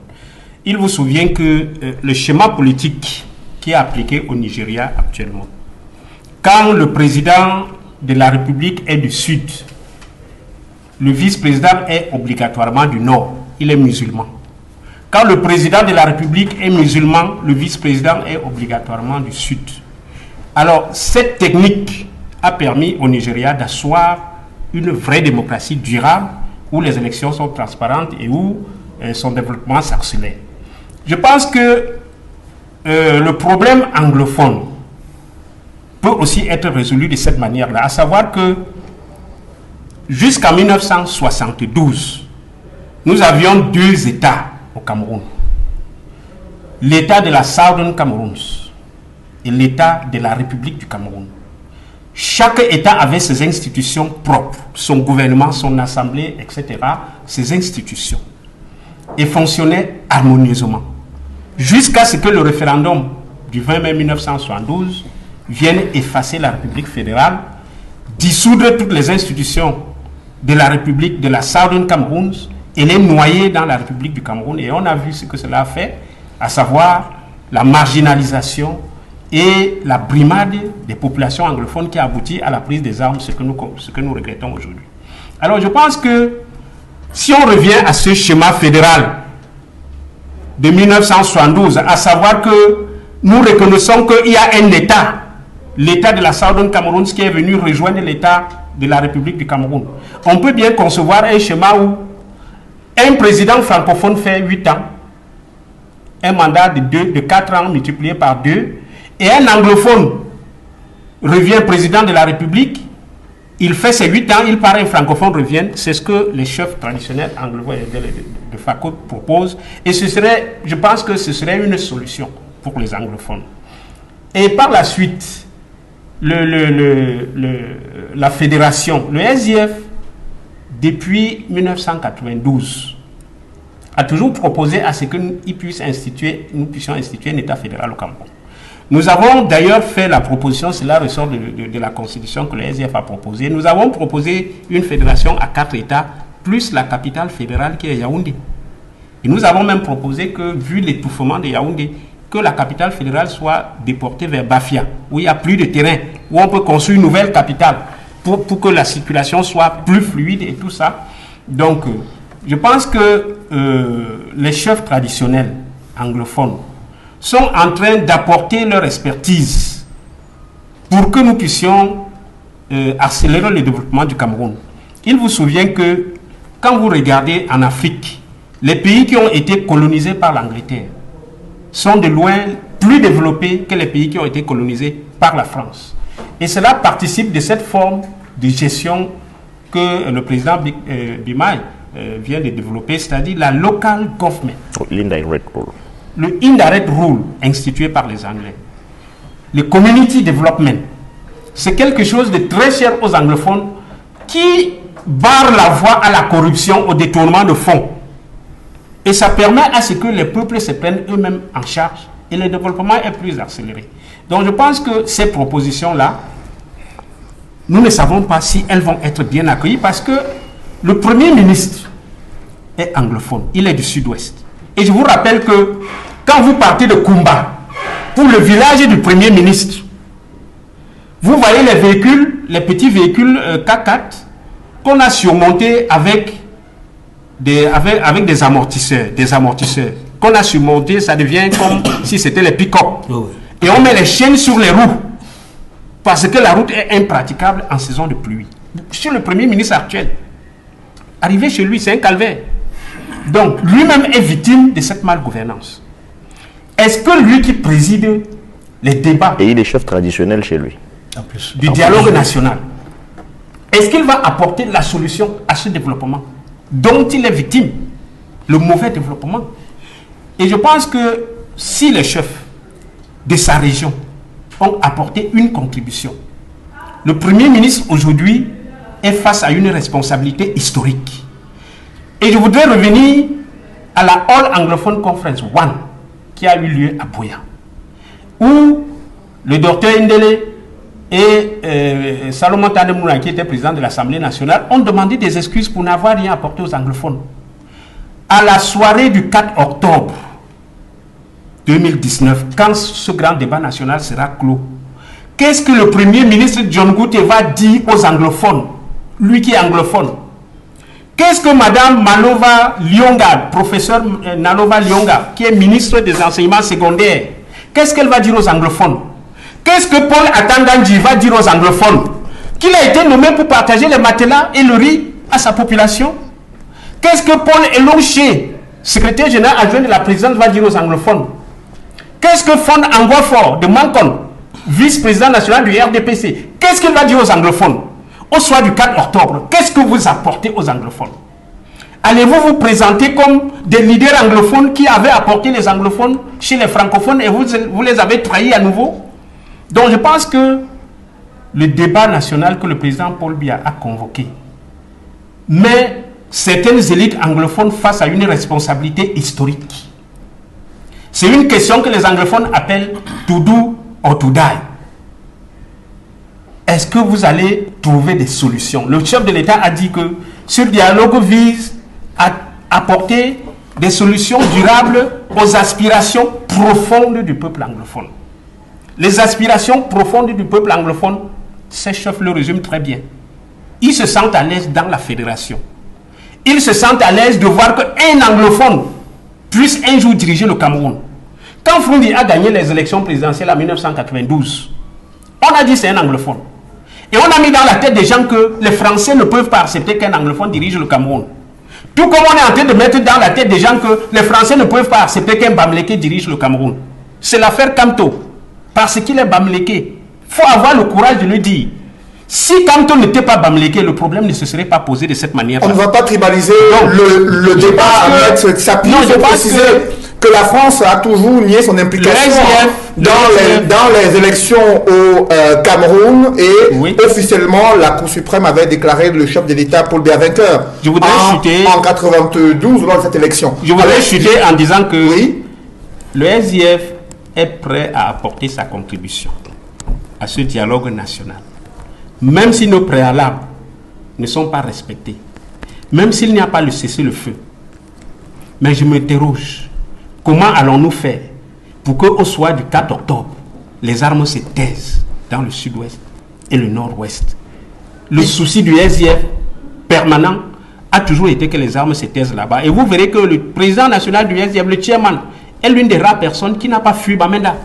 Malgré les kidnappings, malgré les coups de feu réguliers autour de sa résidence. Il y a également un acteur très important dans le cadre de cette crise anglophone, c'est la diaspora camerounaise qui doit dans les tout prochains jours avoir une visite des missions gouvernementales qui ont été envoyées en vue de recueillir les propositions pour ce dialogue national. Jacques Bimaï, une diaspora camerounaise très active, contre le président de la République du Cameroun lors de ses récents voyages à l'étranger. On a vu des mouvements anti-Biya qui se sont formés. On a vu également une diaspora anglophone camerounaise qui est impliquée dans la crise actuelle dans les régions du nord-ouest et du sud-ouest. Comment garantir son implication dans la résolution des crises multiformes qui secouent le Cameroun? Oui, tout à fait. Mais avant de parler de la diaspora, je voudrais dire aux hommes politiques, et ça m'étonne, normalement, dans un pays, les politiques sont là pour régler les problèmes politiques. On a un grand parti comme le SDF qui est dans la zone anglophone. C'est comme si le SDF voulait fuir ses responsabilités. Le chairman a été, moi-même là, j'ai organisé le premier voyage du chairman en Allemagne. Je n'étais pas anglophone. C'est quelqu'un qui a été adoré. Donc pour moi, quand les politiques parlent, il faut faire attention, maître. Bon, pour la diaspora, vous savez que je suis un ancien de la diaspora. Je souhaiterais, pour couper court, pour aller trop vite, pour savoir que la diaspora est partie intégrante de notre société. Et qu'on gagnerait beaucoup à faire impliquer la diaspora à la construction de ce pays. Je souhaiterais donc, vraiment pour aller direct, je connais les problèmes. Ceux qui veulent avoir la double nationalité, ils n'ont qu'à l'avoir. Ils peuvent rentrer au Cameroun librement, ils peuvent faire les affaires, mais ce qui est sûr, c'est les Camerounais de la diaspora, par exemple, qui sont Camerounais, il faudrait qu'on les réserve des places, par exemple. Moi, j'avais saisi le chef de l'État, ça, je le dis ici, au niveau du Sénat. D'accord? Les sénateurs des Camerounais de l'étranger. Par exemple, au niveau du Conseil économique et social. Il y a un problème sur le plan économique aujourd'hui. J'ai écrit également à Yaoundé. Quel est ce pays où aujourd'hui, je ne suis pas un enfant. Plus de 70% des prestations intellectuelles, c'est par les autres pays africains comme le Maroc, la Tunisie. Alors que nous avons envoyé au même moment, les enfants s'est formés. Aujourd'hui, je pense que au niveau du code de marché public, il faut qu'il y ait une préférence nationale et qu'on puisse permettre aux jeunes Camerounais, aux Camerounais de la diaspora et ceux qui sont ici, de pouvoir constituer des joint ventures pour créer des richesses. Et pour pouvoir le faire, l'État dans la décentralisation doit quitter dans cette affaire de créer les banques, comme la banque de la PME. Moi, je savais que ça allait échouer. Ce que l'État doit faire aujourd'hui, ce que nous devons faire, c'est de créer un fonds de garantie nationale pour soutenir les jeunes entrepreneurs qui ont besoin de crédits. Et on demande aux banques de prendre un risque de 10% quand il faut utiliser la garantie de l'État. Ça les oblige à limiter les risques. Écoutez, j'ai toujours dit, on n'invente pas la roue, faisons ce que les autres font. Et 60 ans après l'indépendance, le pays a aujourd'hui des enfants qui peuvent construire ce pays, il faut qu'on nous écoute. Excusez-moi, parfois je lève le ton, parce que par exemple, moi qui suis là, j'ai fait l'aménagement du territoire. Il n'y a pas 5 Camerounais qui l'ont fait. Je suis expert en décentralisation. On ne m'a jamais sollicité pour me demander, par exemple, qu'est-ce qu'il faut faire. Mais la diaspora camerounaise se plaint du fait qu'il faut à tout prix intégrer le RDPC avant d'être admis à pouvoir faire des affaires. Je ne suis pas rentré dans le RDPC pour avoir des faveurs. J'ai été convaincu, j'ai compris qu'il faut accompagner le chef de l'État. Ici, le contexte n'est pas facile. Mais aujourd'hui, le pays évolue. Le multipartisme est possible. Il faut que l'élite camerounaise, les intellectuels, puissent apporter leur intelligence pour construire le Cameroun. C'est pour cela qu'aujourd'hui, moi, en tant que RDPCiste, membre du comité central, j'apporte mes propositions à travers mon expertise. Parce qu'au-dessus de mon parti, il y a la République. C'est pour cela que je dis, il n'y a pas un Camerounais de trop. Et je souhaiterais même que ces Camerounais de la diaspora qui vont venir, si tout est clair, nous créons un fonds de solidarité pour la reconstruction, pour le redressement du Cameroun. Parce que notre pays doit aller vite. Nous avons des problèmes d'infrastructure. Je connais bien les deux régions. J'étais jusqu'à Forawa. Lui connaît. Parfois, pour passer là-bas, il faut passer par le Nigeria. Oui. Je suis donc en train de vous dire que je suis sûr qu'avec l'implication de la diaspora et avec le fonds de la solidarité, comme l'Allemagne a fait pour construire l'Allemagne de l'Est, l'État peut mobiliser des fonds pour faire avancer des choses dans ce pays. Mais pour cela, il faut qu'il y ait de la transparence, il faut qu'on parle de la bonne gouvernance et il faut que nous écoutions aussi l'expérience de nos enfants qui sont de l'autre côté. Bien sûr que ceux qui ont la double nationalité, ils ne doivent pas trop s'immiscer dans nos affaires publiques. Parce que c'est quand même inquiétant. Vous savez, quand vous acceptez deuxième nationalité, ça, c'est une liberté. Mais, nous avons vu des cas ici, où certains sont venus poser des actes, on les a touchés, les États-Unis se sont levés, Bon, il faut faire attention. Moi, je dis, il faut donner la chance à tous ces Camerounais de pouvoir rentrer ici sans visa, de pouvoir faire les affaires, ce sont des Camerounais. Ceux qui sont restés Camerounais, qu'on leur donne la chance d'être représentés dans certaines institutions de la République, et qu'on puisse les accorder, par exemple, soit un secrétariat d'État ou bien un ministère délégué, d'accord, délégué aux Camerounais de l'étranger, je suis convaincu que ces gens-là peuvent beaucoup nous apporter. Vous parlez des questions de gouvernance qui renvoient aussi à la refonte du système électoral, qui est une revendication également du MRC. Pourquoi insister autant sur le système électoral dans le cadre de ce grand dialogue national ? Parce que c'est le système électoral qui garantit l'égal accès aux fonctions publiques. M. Bimaï vous a expliqué ce qu'il entend comme modèle de gouvernance locale. C'est assis sur les élections. Alors, si on est dans un pays où les élections sont tout, sauf quelque chose de serein, de crédible, de transparent, de juste et d'équitable, on n'est pas sorti de l'auberge. Ce serait comme si on faisait des élections en pleine Union soviétique. Vous savez, là-bas, c'était le parti unique et on faisait quand même des élections. Sauf que le résultat n'est connu d'avance. Il est impératif, lorsqu'on parle de la gestion de la chose publique, que justement tous les Camerounais sachent qu'ils peuvent équitablement accéder aux fonctions publiques dès lors que les règles du jeu électoral sont claires, acceptées de tous et connues d'avance. On est dans un pays, par exemple, où le calendrier électoral est la propriété de certaines personnes. Personne ne peut savoir à l'avance quand aura lieu telle ou telle élection. Cela doit changer. Et tout à l'heure, quand j'écoutais M. Bimaï, honnêtement, je dois toujours reconnaître vraiment qu'il y a des personnes au RDPC qui doivent se sentir très très mal à l'aise. Parce que autant on peut être admiratif de la qualité qu'on peut déployer, autant on peut être sidéré par le fait que tout cela, ça veut dire que C'est comme si ce dialogue n'est même pas possible au RDPC. Parce que tout ce que M. Bimaï vient de nous dire, si c'était possible qu'on l'écoute dans son parti politique, ça se saurait si c'était implémenté sur le terrain. Sauf qu'il faut bien qu'il soit sur votre plateau, M. Noufélé, pour que les Camerounais sachent qu'au RDPC, il y a des gens qui peuvent penser comme ça. C'est ça qui est un problème.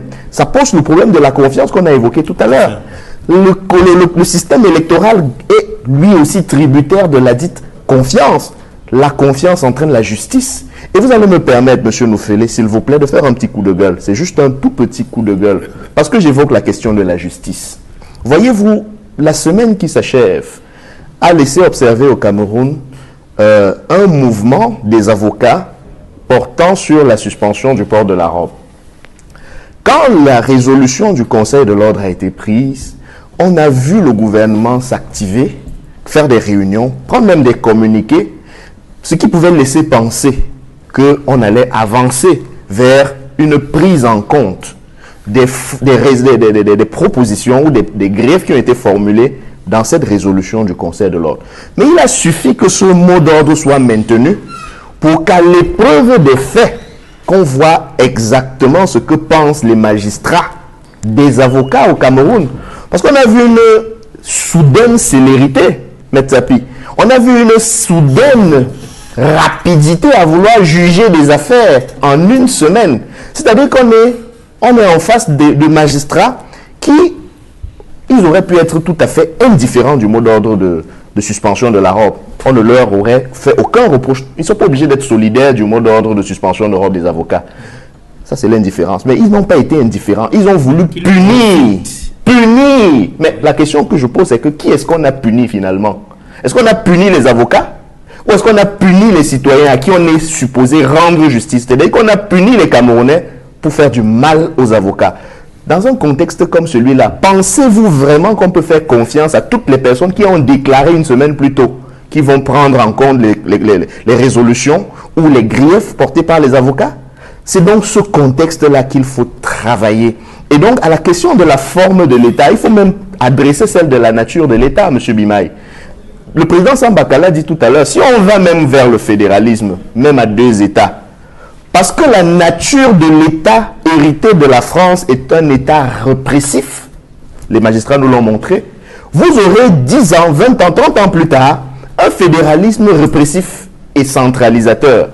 D'ailleurs, ce ne serait pas très différent de cette forme de décentralisation centralisée qu'on a aujourd'hui, où quand un président dit qu'il va accélérer le processus, au lieu de convoquer des élections régionales par exemple, il préfère nommer un ministre de la décentralisation. C'est-à-dire qu'il crée une administration centralisée pour accélérer un processus qui aurait été simplement accéléré en mettant en place les institutions décentralisées dont il s'agit. Sur la question de la décentralisation, on a beaucoup d'avis qu'on peut partager sur la question. En ce qui me concerne, par exemple, et là je peux le dire à titre personnel, je pense que le corpus législatif actuellement disponible pour organiser les régions, de mon point de vue, on peut carrément décider d'appliquer cela au niveau des 58 départements et trouver une autre architecture pour les régions. Et je suis d'accord avec le président Samba Kala qui dit que c'est le contenu qui est important. Au niveau des régions, on devra donc décider des questions qui doivent être réglées au niveau régional. Parce que ce qui est déjà prévu dans la Constitution peut être facilement implémenté au niveau des départements. Pour ne pas faire un double travail, on prend ce qui existe, on l'applique au niveau des 58 départements, c'est-à-dire qu'on élit au niveau de chaque département un conseil général ou un conseil départemental. Et maintenant, au niveau des régions, on décide des questions prioritaires qui ne seront que de la compétence des régions. Et on leur donne à ces régions-là, de ce point de vue-là, les garanties qu'il faut. Elles devront, de mon point de vue, être constitutionnelles en termes d'autonomie. Et cela peut prendre effectivement la forme du fédéralisme. Le contenu, décentralisation poussée. Le contenu étant le plus important. Et c'est bien ce que je dis. Tout à l'heure, quand j'ai pris l'exemple de l'Afrique du Sud, j'aimerais vous indiquer qu'en Afrique du Sud, c'est la constitution sud-africaine qui définit les provinces. Ce n'est pas une loi, comme dans le cas de la décentralisation camerounaise.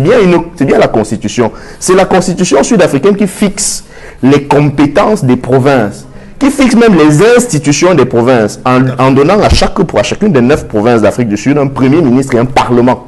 C'est au niveau de la Constitution que cela est réglé. Donc si on s'arrête sur cette analyse-là, on peut dire que l'Afrique du Sud est un État fédéral. Sauf qu'ils n'ont jamais dit dans leur Constitution que l'Afrique du Sud était un État fédéral. Mais il fonctionne.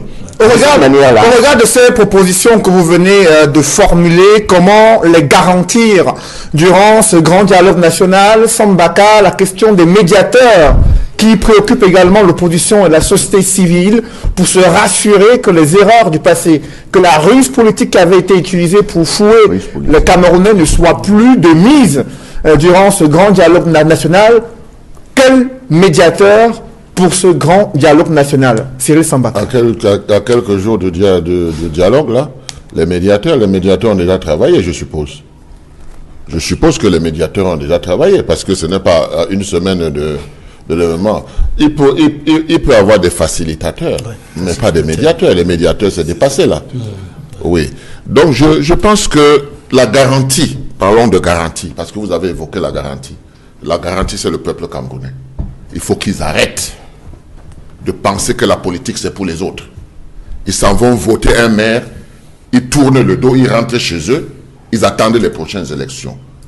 Un citoyen, c'est celui qui vote, qui contrôle, qui sanctionne.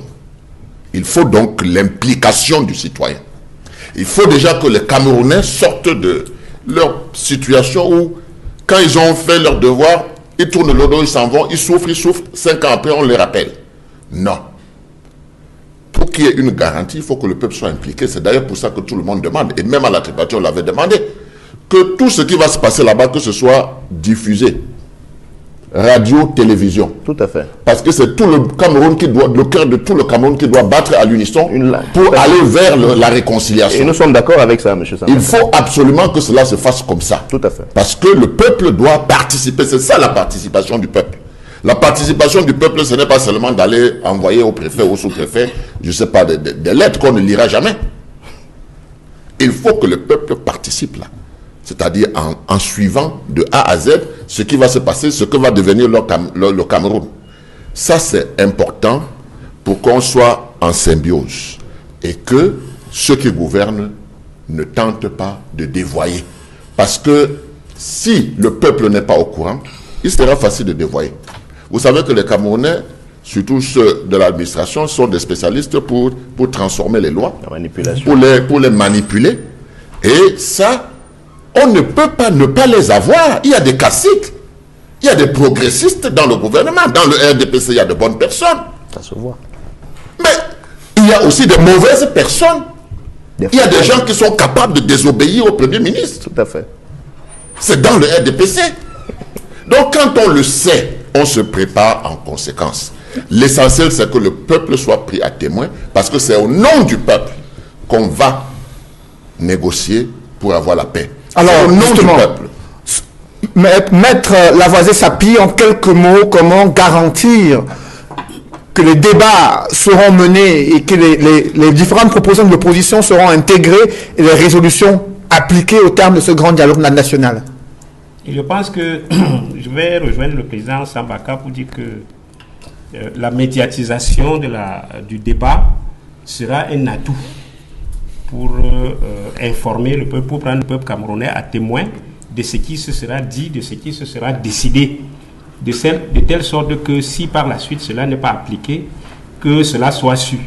Et cela est d'autant plus important que j'ai assisté à une scène particulièrement qui m'a marqué beaucoup au tribunal militaire de Yaoundé lorsque je suis allé au procès du professeur Maurice Kamto.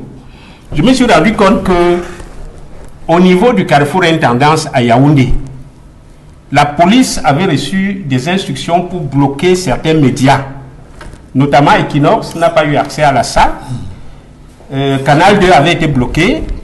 On a simplement permis à la CIA TV et à Vision 4 d'accéder à ces débats. C'est-à-dire que le pouvoir a choisi ces médias qui devaient diffuser le procès Kamto pour que ce qui est dit par ces médias reflète ce que le pouvoir veut que les Camerounais sachent et non ce qui s'est dit au cours des débats.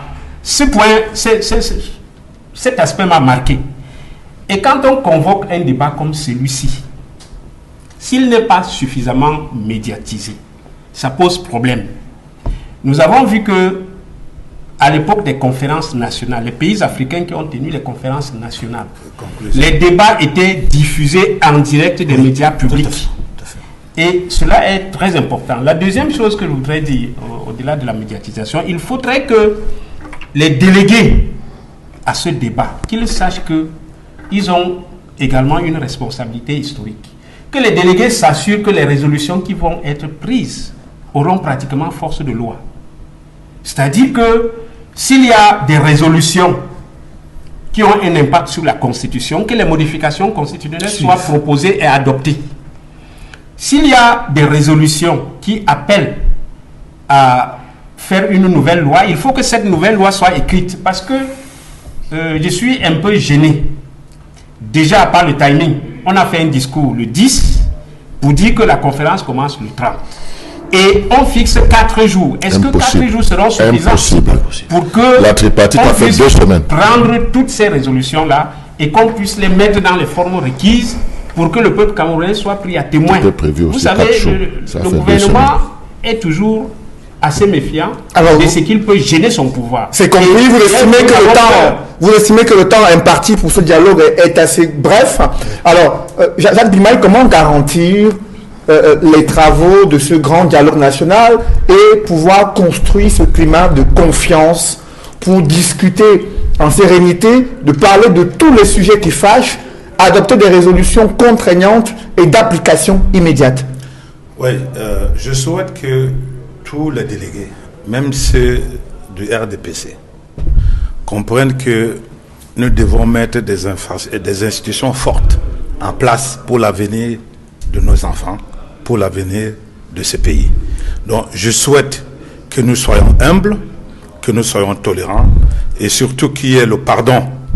Et je souhaiterais qu'au cours ou après ce dialogue, les chefs de l'État puissent voir dans quelle mesure ils peuvent remettre les pendules à zéro en permettant à tous les Camerounais de participer à la reconstruction des 2 régions anglophones, donc du développement du Cameroun. Edmond Kamga, pour ce dialogue national qui est annoncé, les garanties que souhaitent les partis politiques de voir les résolutions être appliquées, le rôle que la presse également pourrait jouer dans le cadre de ce grand dialogue national? Il me semble qu'il y a certains préalables qui sont importants et je dirais même indispensables pour la réussite, pour toute la sérénité des travaux. Parmi ces préalables, il y a la libération des prisonniers politiques. Il y a la libération de certains détenus anglophones qui sont en jugement. Certains ont même déjà été condamnés. Le chef de l'État pourrait bien ordonner auprès de son ministre délégué à la défense, chargé de la défense, pour qu'il y ait un arrêt de poursuite. Il l'a déjà fait en août 2017. Il l'a également fait en décembre 2018. Et ce ne serait pas de trop qu'il le fasse encore avant l'ouverture de ce dialogue. Et il y a une autre mesure qui peut être prise, c'est faire en sorte qu'au Parlement, on vote une loi d'amnistie qui permette, n'est-ce pas, à ceux qui, pour certaines raisons, arriveraient au Cameroun et seraient arrêtés, que ces personnes-là ne soient pas arrêtées. Je pense notamment à ceux qui font partie de ce que le chef de l'État a cité.